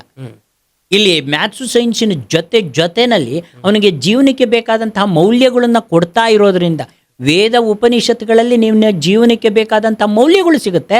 ಅದನ್ನು ಕೂಡ ಅಳವಡಿಸ್ಕೊಳ್ತಾ ನೀನು ಪ್ರೆಸೆಂಟ್ ಎಜುಕೇಷನ್ನ ನೀನು ಮುಂದುವರಿಸೋದೇ ಆಗಿದ್ರೆ ನಿನ್ನ ಧ್ಯೇಯ ಉದ್ದೇಶ ಅಲ್ಲಿರುತ್ತೆ, ಮೂಲ ಸಂಸ್ಕರಣ ಅಲ್ಲಿರುತ್ತೆ, ಅಪ್ಡೇಟೆಡ್ ನಾಲೆಡ್ಜ್ ಇರುತ್ತೆ ಅಲ್ವಾ? ಹಾಗಾಗಿ ನೀವು ಅದನ್ನೇ ಅಧ್ಯಯನ ಮಾಡೋದಕ್ಕೆ ಒಂದು ಸೆಕ್ಟ್ ಆಫ್ ಪೀಪಲ್ ಇರ್ತಾರೆ. ಯಾರಿಗೆ ಅದ್ರ ಬಗ್ಗೆ ಅಭಿಲಾಷೆ ಇರುತ್ತೆ ಅದನ್ನು ಅವ್ರು ಮಾಡ್ಕೊಳ್ಳಿ. ಎಲ್ಲರೂ ಅದನ್ನೇ ಮಾಡಬೇಕು ಅಂತ ಏನು ರೂಲ್ಸ್ ಇಲ್ವಲ್ಲ. ಹೌದು. ಈಗ ಕಾನ್ಸೆಪ್ಟ್ ಏನಿದೆ, ಕಾಸ್ಮೆಟಿಕ್ ಪೇರೆಂಟಿಂಗ್ ಅಂತ ಇದೆ. ಅಂದರೆ be friends like with your kids ಅಂತ ಹೇಳ್ಬಿಟ್ಟು, ಮಕ್ಕಳ ಜೊತೆ ಫ್ರೆಂಡ್ಸ್ ಆಗಿರಿ ಅಂತ ಹೇಳ್ಬಿಟ್ಟು, ಅದು ಸರಿನಾ? ಹೇಗೆ? ನಾನು ಯಾರ್ಯಾರು ಏನೇನಾಗಿರ್ಬೇಕು ಅದೇ ಸ್ಥಾನದಲ್ಲೇನೆ ಇರಬೇಕೇ ವಿನಃ ಯಾರೋ ಏನೋ ಆಗೋಕ್ಕೆ ಹೋಗಬಾರ್ದು. ಇದನ್ನೇ ನಾನು ಹೇಳಿದ್ದು ಮೆಕೋಲೆ ಎಜುಕೇಷನ್ ಅಂತ ಹೇಳಿ. ಮಕ್ಕಳಲ್ಲಿ ತಲೆ ಒಳಗೆ ಹುಳ ಬಿಟ್ಟರು ಅವರು. ಏನು ಅಂತಂದರೆ ನಿಮ್ಮ ಪೇರೆಂಟ್ಸು ಸರಿ ಇಲ್ಲ, ನಿಮ್ಮ ತಲೆಮಾರು ಸರಿ ಇಲ್ಲ, ನಿಮ್ಮ ಪೇರೆಂಟ್ಸು ನಿಮ್ಮನ್ನು ಕಂಟ್ರೋಲ್ ಮಾಡ್ತಾರೆ. ಈಗ ಅಮೆರಿಕಾದಲ್ಲಿ ಮಕ್ಕಳನ್ನ ಬೈದ್ರು ಸಾಕು, ಅವನು ಕೋರ್ಟ್ಗೆ ಹೋಗ್ಬಿಡ್ತೀನಿ ಅಂತಾನೆ, ಪೇರೆಂಟ್ನೇ ಜೈಲಿಗೆ ಹಾಕ್ಬಿಡ್ತೀನಿ ಅನ್ನೋ ಹಂತಕ್ಕೂ ಇದೆ ಕಾನೂನುಗಳು. ಆ ಥರ ಎಲ್ಲ ಇದೆ. ಅದಲ್ಲ ನಮ್ಮ ಸಂಸ್ಕೃತಿ, ನಮ್ಮ ಸಂಸ್ಕಾರ ಅದು ಹೇಳ್ಕೊಟ್ಟಿಲ್ಲ. ನಮ್ಮ ಪೇರೆಂಟ್ ಆಗಿದ್ಕೊಂಡೆ ಮಕ್ಕಳನ್ನ ಪ್ರೀತಿಯಿಂದ ಅವ್ರನ್ನ ಏನು ಬೇಕಾದ್ರೂ ನಾವು ಕೆಲಸ ಮಾಡಿಸ್ಕೋಬೋದು. ಈ ಒಂದು ಪ್ರೀತಿಯಿಂದ ನಾಯಿನೂ ಬಾಲ ಅಲ್ಲಾಡ್ಸುತ್ತೆ ಸ್ವಾಮಿ. ಹೌದು. ನೀವೇನಾದ್ರು ಗದ್ರಕೊಂಡು ಬಿಸ್ಕೆಟ್ ಹಾಕಿ ಮುಟ್ಟೋದೇ ಇಲ್ಲ ಅದು. ಹೌದು. ಆದರೆ ಅದನ್ನೇ ಪ್ರೀತಿಯಿಂದ ನೀನು ಮಗು ಈ ಥರ ಮಾಡು, ನನಗೆ ತುಂಬ ಇಷ್ಟ ಆಗತ್ತೆ. ನೀವು ನಿಮ್ಮ ಮಗು ಕೈಲಿ ಏನಾರು ಒಂದು ಮಾಡಿಸ್ಬೇಕು, ಏನೋ ಒಂದು ಕೆಲಸ, ಒಂದು ಹಾಲಿನ ಲೋಟ ಕುಡ್ದಿದ್ದನ್ನು ಒಳಗಿಡಿಸ್ಬೇಕು. ಮಗು ಈ ಲೋಟನ ಒಳಗಿಟ್ಟು ಬರ್ತೀಯಾ, ನೀನು ಇಟ್ಟರೆ ನನಗೆ ತುಂಬ ಸಂತೋಷ ಆಗುತ್ತೆ, ಎಷ್ಟು ಚೆನ್ನಾಗಿರ್ತೀಯ ನೋಡೋಣ ಅಂತ ನೀವು ಹೇಳಿದ್ದೆ. ಅದು ನೀವು ಹೇಳೋ ರೀತಿನಲ್ಲಿ ಆ ಮಗು ಹೋಗಿ ಆ ಕೆಲಸ ಮಾಡಿ ಬಂದಿದ್ದ ತಕ್ಷಣ ವಂಡರ್ಫುಲ್ ಅಂತ ಎತ್ಕೊಂಡು ಒಂದು ಮುತ್ತು ಕೊಟ್ಬಿಡಿ, ಅದಕ್ಕೆ ಅದೇ ಒಂದು ದೊಡ್ಡ ಬಹುಮಾನ ಆಗುತ್ತೆ. ಆದರೆ ನೀವು ಅದನ್ನು ಫ್ರೆಂಡಾಗಿ ನೋಡ್ತೀನಿ ಅಂತ ಹೋದರೆ ಅದು ಮ್ಯಾಚ್ ಆಗಲ್ಲ, ಅದು ಆಗಲ್ಲ. ಈಗ ಇಂಡಿಯನ್ ಪೇರೆಂಟ್ಸಲ್ಲಿ ಟ್ಯಾಲೆಂಟ್ಗಿನ್ನೂ ಮಾರ್ಕ್ ಶೀಟೇ ಭಾಳ ಮುಖ್ಯ ಆಗಿದೆ. ಸೊ ಇದನ್ನು ಹೋಗ್ಲಾಡ್ಸೋದು ಹೆಂಗೆ ಸರ್? ಈಗ ಟ್ಯಾಲೆಂಟನ್ನ ಮತ್ತು ಮಾರ್ಕ್ ಶೀಟ್ಸು, ಈ ಮಾರ್ಕ್ಸ್ ಓರಿಯೆಂಟೆಡ್ ಎಕ್ಸಾಮಿನೇಷನ್ ಏನು ನಡೀತಾ ಇದೆ, that is only to assess your intelligence ಅಂತಾರೆ. ನೀವೇನು ತಪ್ಪು ಮಾಡಿದೆ, ಏನು ಸರಿ ಮಾಡಿದೆ ಅಂತ ತಿದ್ಕೊಳ್ಳೋದಕ್ಕಿಂತ ಹೆಚ್ಚಾಗಿ ನೀನೇನು ಮಾರ್ಕ್ಸ್ ತೆಗೆದೆ ಅನ್ನೋದ್ರ ಮೇಲೇ ಇವತ್ತಿನ ಪ್ರಪಂಚ they are running behind the marks ಅಂತ ಹೇಳಿ. ಪೇರೆಂಟ್ಸೂ ಹಾಗೆ ಆಗ್ತಿದ್ದಾರೆ, ಸ್ಟೂಡೆಂಟ್ಸು ಹಾಗೆ ಆಗ್ತಿದ್ದಾರೆ. That is A very bad. ನೀವು ಮಾರ್ಕ್ಸ್ ಆಧಾರದ ಮೇಲೆ ಅವನ ಇಂಟೆಲಿಜೆಂಟ್ನ ಅಸೆಸ್ಸೇ ಮಾಡೋಕ್ಕಾಗಲ್ಲ ಸ್ವಾಮಿ. ಒಂದು ಸರಿ ನನಗೆ ತಮಾಷೆಗೆ ಅನ್ನಿಸ್ತು, ಆಮೇಲೆ ಅದು ಸತ್ಯ ಅಂತಲೂ ಅನ್ನಿಸ್ತು. ನಮ್ಮ friend retired high school head master, ನಾನು ಅವ್ನು ಬಂದಾಗ ಕೇಳಿದೆ, ಅಲ್ಲ ಏನು ನಮ್ಮ ಕಾಲದಲ್ಲಿ ಊರಿಗೊಬ್ಬ 80-70 ಮಾರ್ಕ್ಸ್ ತೆಗೆದುಬಿಟ್ರೆ ಅವನನ್ನ ಊರು ತುಂಬ ಮೆರವಣಿಗೆ ಮಾಡ್ತಿದ್ರು, ಪ್ರಶಂಸೆ ಮಾಡ್ತಾ ಇದ್ರು. ಇವತ್ತಿಗೆ ಬೀದಿಲಿ 25 ಜನ 95, 96, 100 ಅಂತಾರಲ್ಲ, ಏನಯ್ಯ ಅಂತಂತಂದೆ. ಅವನಿದನ್ನು ಬಿಡಮ್ಮ ಅವೆಲ್ಲ ಒಂಥರ ವ್ಯಾಲ್ಯೂಯೇಷನ್ ಸ್ಕೀಮು ಅಂತ. ನಾನಿದನ್ನು ಅದೆಂಥದಪ್ಪ ವ್ಯಾಲ್ಯೂಯೇಷನ್ ಸ್ಕೀಮು, ಹೆಂಗಯ್ಯ ಅದು ಅಂತಂದರೆ, ನೋಡಮ್ಮ 4 ಮಾರ್ಕ್ಸ್ ಇಟ್ಟಿರ್ತಾರೆ, ನಾಯಿಗೆ ಎಷ್ಟು ಕಾಲು ಅಂತ ಕೇಳ್ತಾರೆ. 4 ಅಂತ ಬರೆದ್ರೆ 4 ಕೊಡಬೇಕು, 3 ಅಂತ ಬರೆದ್ರೆ 0 ಕೊಡೋಂಗಿಲ್ಲ, 3 ಕೊಡಬೇಕು, ಕಾಲಿಗೊಂದು ಮಾರ್ಕ್ಸು ಅಂತ.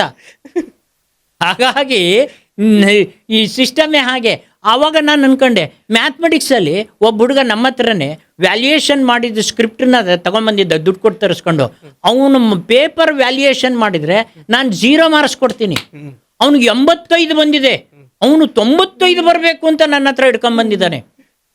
ಹೆಂಗೆ ಬಂತು ಅವನಿಗೆ ಅದು ಅಂತಂದರೆ, ಮ್ಯಾಥಮೆಟಿಕ್ಸಲ್ಲಿ ನೋಡಿ ಸ್ವಾಮಿ, data collection, formula writing, substitution, simplification, solution ಅಂತ 4 ಕಾಲುಗಳು. ಡೇಟಾ ಕಲೆಕ್ಷನ್ ಮಾಡಿದ್ನಾ 1 ಮಾರ್ಕ್ ಹಾಕು ಅಂತಾನೆ, ಫಾರ್ಮುಲಾ ಬರದ್ನಾ 1 ಮಾರ್ಕ್ ಹಾಕು ಅಂತಾನೆ, ಸಬ್ಸ್ಟಿಟ್ಯೂಷನ್ನು ಸಿಂಪ್ಲಿಫಿಕೇಶನ್ ಬಿಟ್ನಾ 2 ಅಂತೂ ಬಂತು, 4ಕ್ಕೆ 2 ಬಂದರೆ 50% ಆಯ್ತಲ್ಲ. ಅವನು ಇಡೀ ಕ್ವಶನ್ ಪೇಪರ್ ಫುಲ್ಲು ತಪ್ಪು ಮಾಡಿರಲಿ, ಅವನು ಡೇಟಾ, ಫಾರ್ಮುಲಾ, ಸಬ್ಸ್ಟಿಟ್ಯೂಷನ್ ಇಷ್ಟು ಕರೆಕ್ಟ್ ಮಾಡ್ಕೊಂಬಂದ್ರು 3 ಮಾರ್ಕ್ಸ್ ಬಂದಿರುತ್ತೆ, 85 ಕೂತಿರುತ್ತೆ. ಅಲ್ಲಿಗೆ ಆ ಹುಡುಗನ್ನ ನಾವು ಇಂಟೆಲಿಜೆಂಟ್ ಅಂತ ಕರಿತೀವ. ಮಾರ್ಕ್ಸ್ ಬಂದಿದೆ, ಯಾಕೆ 85 ಕಮ್ಮಿನಾ? 100ಕ್ಕೆ ಕಮ್ಮಿ ಏನಲ್ವಲ್ಲ. ಆದರೆ ಸಿಸ್ಟಮ್ ಆಫ್ ವ್ಯಾಲ್ಯೂಯೇಷನ್ನು ಆ ಥರ ಮಾಡ್ಕೂತಿದ್ದಾರೆ, ಡೈಲ್ಯೂಟೆಡ್ ಸಿಸ್ಟಮು. ಹಿಂದೆ ನಮ್ಮ ಕಾಲದಲ್ಲಿ ಇದ್ದಾಗ ರಿಸಲ್ಟ್ ನೋಡ್ಕೊಂಡು ಆಮೇಲೆ ಅವನು ಪ್ರೋಸೆಸ್ ನೋಡ್ತಾ ಇದ್ರೆ ವಿನಃ ಪ್ರೋಸೆಸ್ ನೋಡ್ಕೊಂಡು ಆದ್ಮೇಲೆ ರಿಸಲ್ಟ್ ನೋಡ್ತಿರ್ಲಿಲ್ಲ. ಬಟ್ ತಂದೆ ತಾಯಿಗಳು ಅದೇ ಥರನೇ ಆಗಿದಾರಲ್ಲ ಸರ್. ನಮ್ಮ ಮಕ್ಕಳು ಏನೋ ಟ್ಯಾಲೆಂಟ್ ಇದ್ದಾರೆ, ಅವನು ಶೈನ್ ಆಗಲಿ ಅಂತ ಅಂದರೆ ಆ ಟ್ಯಾಲೆಂಟಿಗೆ ಬೆಲೆನೇ ಇಲ್ಲ. ನಿಮ್ಮ ಮಾರ್ಕ್ಸ್ ತೆಗ್ದಿದ್ಯಾ ಇಲ್ವಾ ಅದನ್ನು ಹೇಳು. Society will ಗೋನ recognise only through marks. ಆದರೆ ಲೈಕ್ ಈಗ ನಾವು ಯಾವುದೋ ಒಂದು ಮದುವೆಗೆ ಹೋಗಿರ್ತೀವಿ, ನಿನ್ನ ಮಗ ಮಾರ್ಕ್ಸ್ ಎಷ್ಟು ತೆಗ್ದ ಅಂತ ಹೇಳಿ ಕೇಳ್ತಾರೆ. ನಮ್ಮ ಮಗ ತುಂಬ ಚೆನ್ನಾಗಿ ಸಂಗೀತ ಹೇಳ್ತಾನೆ ಅಂತಂದರೆ ಯಾರೂ ರೆಕಗ್ನೈಸ್ ಮಾಡಲ್ಲ ಅವನ್ನ. ಅಲ್ಲ ನೀವು ಯಾರ ಸಂಪರ್ಕದಲ್ಲಿ ಇದ್ದೀರಾ ಅನ್ನೋದ್ರ ಮೇಲೆ ಡಿಪೆಂಡ್ ಆಗುತ್ತೆ. ಯಾಕೆ ಅಂತಂತಂದರೆ ಇವಾಗ ಟ್ರೆಂಡ್ ಸಿಕ್ಕಾಬಟ್ಟೆ ಚೇಂಜ್ ಆಗಿದೆ. ನನ್ನಲ್ಲೇನೆ ಲಾಸ್ಟ್ ಇಯರು ಆನ್ಲೈನ್ ಪ್ಲಾಟ್ಫಾರ್ಮ್ ತಗೊಂಡಿದ್ದು ಯಾರು, ಮೈಸೂರು ಬ್ರದರ್ಸ್ ಅಂತ ನೀವು ಕೇಳಿದ್ದೀರಾ, international violin artist. Mysuru Manjunath ಮಗಳು ಮಾಳ್ವಿ ಮಂಜುನಾಥ್ ಅಂತ ಅಂದ್ಬಿಟ್ಟು, she is an international child prodigy violin artist. ನನ್ನಲ್ಲೇ 10th ಸ್ಟ್ಯಾಂಡರ್ಡ್ ಆನ್ಲೈನ್ ಪ್ಲಾಟ್ಫಾರ್ಮ್ ತಗೊಂಡಿದ್ಲು ಹೋದ ವರ್ಷ. ನಮ್ಮಲ್ಲಿ ವಿದ್ಯಾರ್ಥಿ ದೇವೋಭವ ಕಾರ್ಯಕ್ರಮ ಆದಾಗ ಅವಳನ್ನೇ ಚೀಫ್ ಗೆಸ್ಟ್, 10th ಸ್ಟ್ಯಾಂಡರ್ಡ್ ಹುಡುಗಿನೇ ಚೀಫ್ ಗೆಸ್ಟಾಗಿ ಕರೆದಿದ್ದೆ. ಅವಳು ಮಾತಾಡ್ತಾ ಹೇಳಿದ್ಲು, ನನಗೆ ಮಾರ್ಕ್ಸ್ ಏನು ಅಷ್ಟು ಇಂಪಾರ್ಟೆಂಟ್ ಅಲ್ಲ, ಆದರೆ ಸಂಗೀತ ಕಲಿಯೋದ್ರಿಂದ ನೀವೆಲ್ಲ ಮ್ಯಾಥ್ಸ್ನ 2 hours ಕೂತ್ಕೊಂಡು ಕಲಿಯೋದನ್ನು ನಾನು ಅರ್ಧ ಗಂಟೆಗೆ ಕಲಿತೀನಿ ಅಂತ. ಮೊನ್ನೆ ಅವಳದ್ದು ರಿಸಲ್ಟು ಬಂತು, ಮ್ಯಾಥ್ಸಲ್ಲೂ 95, ಸೈನ್ಸಲ್ಲೂ 96. ಅವಳಿಗೆ ಅಟೆಂಡೆನ್ಸೇ ಇರಲಿಲ್ಲ, ಸ್ಕೂಲ್ಗೆ ಹೋಗಿರಲಿಲ್ಲ, ಬರೀ ಯುರೋಪು, ಈ ಅಮೇರಿಕಾ ಅಲ್ಲಿ ಇಲ್ಲಿ ಸುತ್ತಾ ಇರ್ತಾಳೆ. ಅಂದರೆ ಯಾವುದರಲ್ಲಿ ಆಸಕ್ತಿ ತೋರಿಸ್ತಾರೋ ಅದರಲ್ಲಿ ಕಂಪ್ಲೀಟವಾಗಿ ಮುಳುಗಬೇಕು, ಸಂಪೂರ್ಣವಾಗಿ ಮುಳುಗಕ್ಕೆ ಅವಕಾಶ ಕೊಡಬೇಕು. ನಮ್ಮಲ್ಲಿ ಪೇರೆಂಟ್ಸ್ ಏನು ಮಾಡ್ತಾರೆ, ಸ್ಪೋರ್ಟ್ಸಿಗೆ ಕಳಿಸ್ತಾರೆ, ಆಡ್ತಾ ಇರ್ತಾನೆ, ಚೆನ್ನಾಗೇ ಆಡ್ತಿರ್ತಾನೆ, ಅವನು ಹಂಗೆ ಆಡ್ಕೊಂಡಿರಲಿ ಅಂತ ಬರೋಕ್ಕೆ ಬಿಡೋದಿಲ್ಲ. ಅಯ್ಯೋ ಆಟದಿಂದ ಅನುಮಾನ, ಈ ಆಟದಿಂದ ಏನಾಗುತ್ತೆ, ನಾಳೆ ದಿವಸ ರಾಜಕೀಯ, ನಮ್ಮ ಹತ್ರ ದುಡ್ಡಿಲ್ಲ, ನಿನ್ನ ಎಲ್ಲಿ ತನಕ ಅಂತ ನಿನ್ನ ಆಟ ಆಡ್ಕೊಂಡಿರಕ್ಕೆ ಸಾಧ್ಯ. ನಿಮ್ಮ SLC SLC ಬಂದ ತಕ್ಷಣ ಅವನ ಸ್ಪೋರ್ಟ್ಸು ನೆಗೆದು ಬಿದ್ದೋಯ್ತು, ಅವನ ಸಂಗೀತನೂ ಬಿದ್ದೋಯ್ತು, ಎಲ್ಲ ಬಿದ್ದೋಯ್ತು. ಆದರೆ ನಮ್ಮ ಪೇರೆಂಟ್ಸ್ಗೆ ಅವನನ್ನು ಕಳಿಸೋಕ್ಕಿಂತ ಮುಂಚೆ ಇವನನ್ನು ಏನು ಮಾಡಬೇಕು ಅಂತ ಅನ್ಕೊಂಡಿದ್ವಿ ಫಸ್ಟ್ ಅದು ಧ್ಯೇಯನೇ ಇರಲ್ವಲ್ಲ ಅವ್ರಿಗೆ. ಹತ್ತಾರು ಕಡೆ ಕೈ ಹಾಕೋದು, ಯಾವ ಕಡೆನೂ ಸಕ್ಸಸ್ ಆಗಲ್ಲ.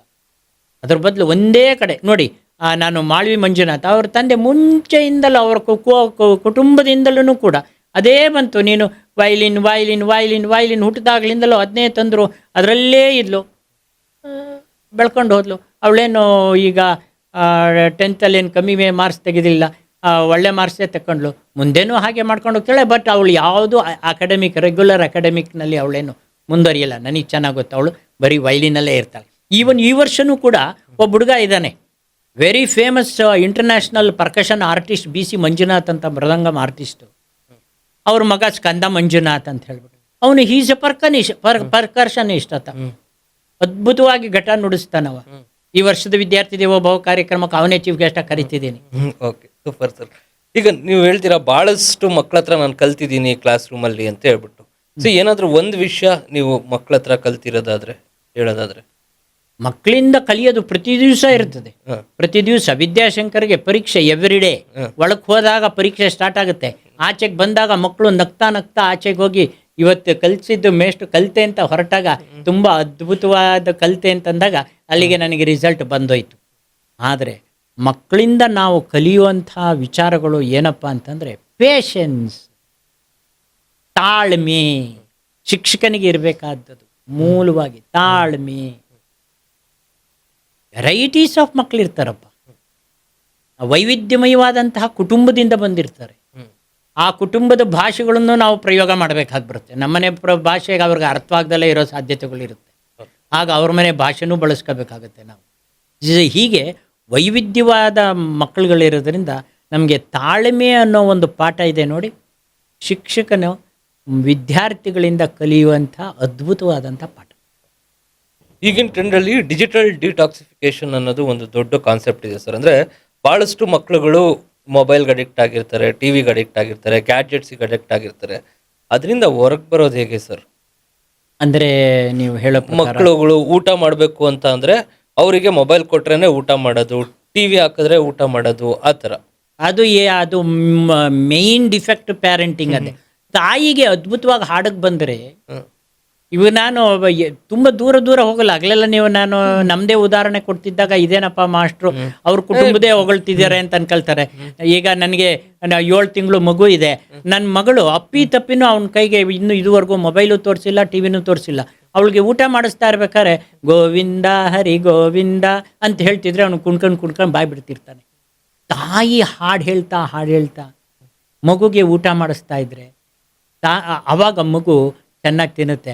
ಆವಾಗ ನಾವು ಆ ರೀತಿ ಬೆಳೆಸ್ಬೇಕೇ ವಿನಃ ನೀವು ಮಗು ತಿನ್ನಲ್ಲ ಅಂತಂದ್ಬಿಟ್ಟು ಮೊಬೈಲ್ ತೋರಿಸಿದ್ರೆ ಅದಕ್ಕೆ ಅಡಿಕ್ಟ್ ಆಗುತ್ತೆ. ಅದನ್ನೇ ಹಿಂದೆಲ್ಲ ತಾಯಿಯಂದ್ರಿಗೆ ಮೊಬೈಲೇ ಇಲ್ದಿದ್ದ ಕಾಲದಲ್ಲಿ, ಈಗ ನೀವು ಇದ್ದ ಕಾಲದಲ್ಲಿ ನಮ್ಮ ತಾಯಿಯಂದ್ರಿಗೆ ಮೊಬೈಲ್ ಎಲ್ಲಿತ್ತು? ಇರಲಿಲ್ಲ. ಹಾಗೆ ನಮಗೆ ಊಟ ಮಾಡಿಸ್ತಾ ಇರಲಿಲ್ವ? ಅವ್ರು ಆಚೆ ಕರ್ಕೊಂಬರೋರು, ಕಾಗೆ ತೋರಿಸೋರು, ಕೋತಿ ತೋರಿಸೋರು, ನಾಯಿಗಳನ್ನು ತೋರಿಸೋರು, ಹೊರಗಿನ ಪ್ರಪಂಚದ ಪ್ರಾಣಿಗಳನ್ನು, ಮರಗಿಡಗಳನ್ನು, ಸೂರ್ಯನ ಚಂದ್ರನ್ನ ತೋರಿಸ್ಕೊಂಡು ಊಟ ಮಾಡಿಸ್ತಾ ಇರಲಿಲ್ವ? ಈಗಲೂ ಯಾಕೆ ಮಾಡ್ಸೋಕ್ಕಾಗಲ್ಲ? ನೀವು ಪ್ರಾರಂಭ ಯಾವ್ದ್ರಿಂದ ಮಾಡ್ತೀರೋ ಕಂಟಿನ್ಯೂಯೇಷನ್ ಅದರಿಂದ ಆಗುತ್ತೆ. ನೀವು ಪ್ರಾರಂಭ ಮೊಬೈಲಿಂದ ಮಾಡಿದರೆ ಕಂಟಿನ್ಯೂಯೇಷನ್ ಮೊಬೈಲಿಂದ ಆಗುತ್ತೆ. ನೀವು ಯಾಕೆ ಮೊಬೈಲ್ ತೋರಿಸಿದ್ರಿ? ಅದು ನಿಮ್ಮದು ತಪ್ಪು. ನೆಕ್ಸ್ಟ್ ನೀವು ಹೇಳ್ದಂಗೆ ಭಾಳಷ್ಟು ತಪ್ಪುಗಳು ಪೇರೆಂಟಿಂಗಿಂದ ಆಗಿದೆ. ಸೊ ಇದು ಗಿಲ್ಟ್ ಟ್ರಿಪ್ಪಿಂಗ್ ಅಂತ ಹೇಳ್ಬಿಟ್ಟು ಕರಿತೀವಿ. ಗಿಲ್ಟ್ ಟ್ರಿಪ್ಪಿಂಗ್ ಅಂತಂದರೆ ನಮ್ಮ ಕಡೆಯಿಂದ ತಪ್ಪಾಗಿರುತ್ತೆ, but we are hesitant to say sorry to our kid. Okay, ನಾವು ಸಾರಿ ಹೇಳೋದಕ್ಕೆ ಆಗಲ್ಲ ನಮ್ಮ ಮಕ್ಕಳಿಗೆ. ಆ ಒಂದು ಈಗೋ ನಮ್ಮಲ್ಲಿ ಕಾಡ್ತಾ ಇರುತ್ತೆ. ಸೊ ಏನಕ್ಕೆ ಈ ಒಂದು ನೀವು ಅದೊಂದು 4 ಲೆಟ್ರ್ ವರ್ಡು ಬ್ರಿಟಿಷ್ನವ್ರು ಬಿಟ್ಟು ಹೊಟ್ಟೋಗ್ಬಿಟ್ಟವ್ರೆ. ಎಲ್ಲ ತಪ್ಪು ಕೆಲಸ ಮಾಡಿಬಿಡೋದು, ಆಮೇಲೆ ಸಾರಿ ಅಂತ ಹೇಳ್ಬಿಟ್ರೆ ಮುಗಿದೋಯ್ತು ಅನ್ನೋ ಲೆಕ್ಕಾಚಾರದಲ್ಲಿ. ನೀವು you must feel sorry, don't say sorry. You need not say sorry, you must feel sorry for not giving or not providing proper environment to our kids ಅಂತ. ಬಟ್ ಒನ್ ಥಿಂಗ್ ರಾಜೇಶ್, ನಾನು ಹೇಳೋದು ಅಂತಂದರೆ one's mistake is done, it is over. ಅದಕ್ಕೇನೆ parent ಆಗೋಕ್ಕಿಂತ ಮುಂಚೆನೇ exam ಬರೀಬೇಕು. Parenting ಬಗ್ಗೆ ನಾಲೆಡ್ಜನ್ನ ಪಡ್ಕೊಂಡು ಪೇರೆಂಟ್ ಆಗಬೇಕೇ ವಿನಃ ತಪ್ಪು ಮಾಡಿದ ಮೇಲೆ ತಪ್ಪಾಯಿತು ಅಂತ ಹೇಳೋದ್ರಲ್ಲಿ ಅದು ಸಮಾಜಕ್ಕೆ ಕೆಟ್ಟ ಕೊಟ್ಟು ಕೂತ್ಬಿಟ್ಟಿರ್ತೀರಲ್ಲ, ಮುಗಿದೋಯ್ತು. ಅವಾಗ ದೋಷ ನೀವು ಸರಿಪಡಿಸ್ಕೊಳ್ಳೋಕ್ಕಾಗೋದಿಲ್ಲ. ಡೆಫಿನೆಟ್ಲಿ ಸರ್, ಪೇರೆಂಟಿಂಗ್ ಬಗ್ಗೆ ಭಾಳಷ್ಟು ತಿಳ್ಕೊಂಡ್ವಿ ನಾವು. ಈಗ ಎಜುಕೇಷನ್ ಸಿಸ್ಟಮ್ ಬಗ್ಗೆ ಹೋಗ್ಬೇಕು ಅಂತ ಅಂದರೆ ಒನ್ ನೇಷನ್ ಒನ್ ಎಲೆಕ್ಷನ್ ಮಾಡ್ತೀವಿ ಅಂತ ಹೇಳಿ ಹೊರಟಿದ್ದಾರೆ. ಅದೇ ರೀತಿ ಒನ್ ನೇಷನ್ ಒನ್ ಎಜುಕೇಷನ್ ಯಾಕೆ ಮಾಡೋದಕ್ಕಾಗಲ್ಲ ಸರ್? ಅದ್ಭುತವಾಗಿ ಮಾಡ್ಬೋದು. ಇವಾಗ ಮ್ಯಾಥಮೆಟಿಕ್ಸ್ ಅಂತನದು ಇದೆ ನೋಡಿ, ಅದು ಸರ್ವಕಾಲಿಕ. ಯಾವುದೇ ಇವನ್ ನೀವು ಪಾಕಿಸ್ತಾನಕ್ಕೆ ಹೋಗಿ 3ರಲ್ಲಿ 6 ಅದೇನು ಚೇಂಜ್ ಆಗೋದಿಲ್ಲ. ಆಮೇಲೆ ಯಾವ ರೀತಿ ಪೋಣಿಸ್ಕಲ್ತಾ ಬರ್ತೀವಿ LKG ಇಂದ UKG, ಫಸ್ಟ್ ಸ್ಟ್ಯಾಂಡರ್ಡ್, ಸೆಕೆಂಡ್, ಅದು ಯೂನಿವರ್ಸಲ್ ಟ್ರೂತ್. ಅದನ್ನು ನಾವು ಒನ್ ನೇಷನ್ ಒನ್ ಎಜುಕೇಷನ್ ಮಾಡಬಹುದು. ಎಲ್ಲಿ? ಮ್ಯಾಥ್ಸ್ನಲ್ಲಿ, ಸೈನ್ಸ್ನಲ್ಲಿ. ಈ ಸೋಷಿಯಲ್ ಸ್ಟಡೀಸ್ ಬಂದಾಗ ನ್ಯಾಷನಲ್ ಹಿಸ್ಟ್ರಿ, ಆಮೇಲೆ ಸ್ಟೇಟ್ ಹಿಸ್ಟ್ರಿ, ಸ್ಟೇಟ್ ಇಂಪಾರ್ಟೆನ್ಸ್, ಇಲ್ಲಿ ನಮ್ಮ ದೇಶ ವೈವಿಧ್ಯಮಯವಾಗಿರೋದ್ರಿಂದ ಈ ಎಸ್ಪೆಷಲಿ ಸೋಷಿಯಲ್, ಇಂಗ್ಲೀಷ್ ಮತ್ತು ಲ್ಯಾಂಗ್ವೇಜಸ್ ಏನಿದೆ 3, ಇಂಟರ್ನ್ಯಾಷನಲ್ ಲ್ಯಾಂಗ್ವೇಜ್ ಒಂದು ಬೇಕೇ ಬೇಕು, ಅದನ್ನು ನಾವು ತಗೋಬೇಕು. ನ್ಯಾಷನಲ್ ಲ್ಯಾಂಗ್ವೇಜು, ಲೋಕಲ್ ಲ್ಯಾಂಗ್ವೇಜು, ಇವು 3 ಲ್ಯಾಂಗ್ವೇಜು ಮಕ್ಕಳಿಗೆ ಬರ್ಡನ್ ಆಗಲ್ವೇ? ಈಗೆಲ್ಲ ಇದು ನಡೀತಾ ಇದೆ. ಹಿಂದಿ ಬೇಕಾ ನಮಗೆ, ಬೇಡವಾ ಅನ್ನೋದು ಕೆಲವು ಕಡೆ ಬೇಕು, ಕೆಲವು ಕಡೆ ಬೇಡ, ಇವೆಲ್ಲ ಬರ್ತಾ ಇದೆ. ಬಟ್ ನಮ್ಮ ದೇಶದಲ್ಲಿ ತೊಂದರೆ ಆಗಿರೋದೇ ಹೀಗೆ. ಯಾಕೆ ಅಂತಂತಂದರೆ ವೈವಿಧ್ಯಮಯವಾದಂಥ ಭಾಷೆಗಳು.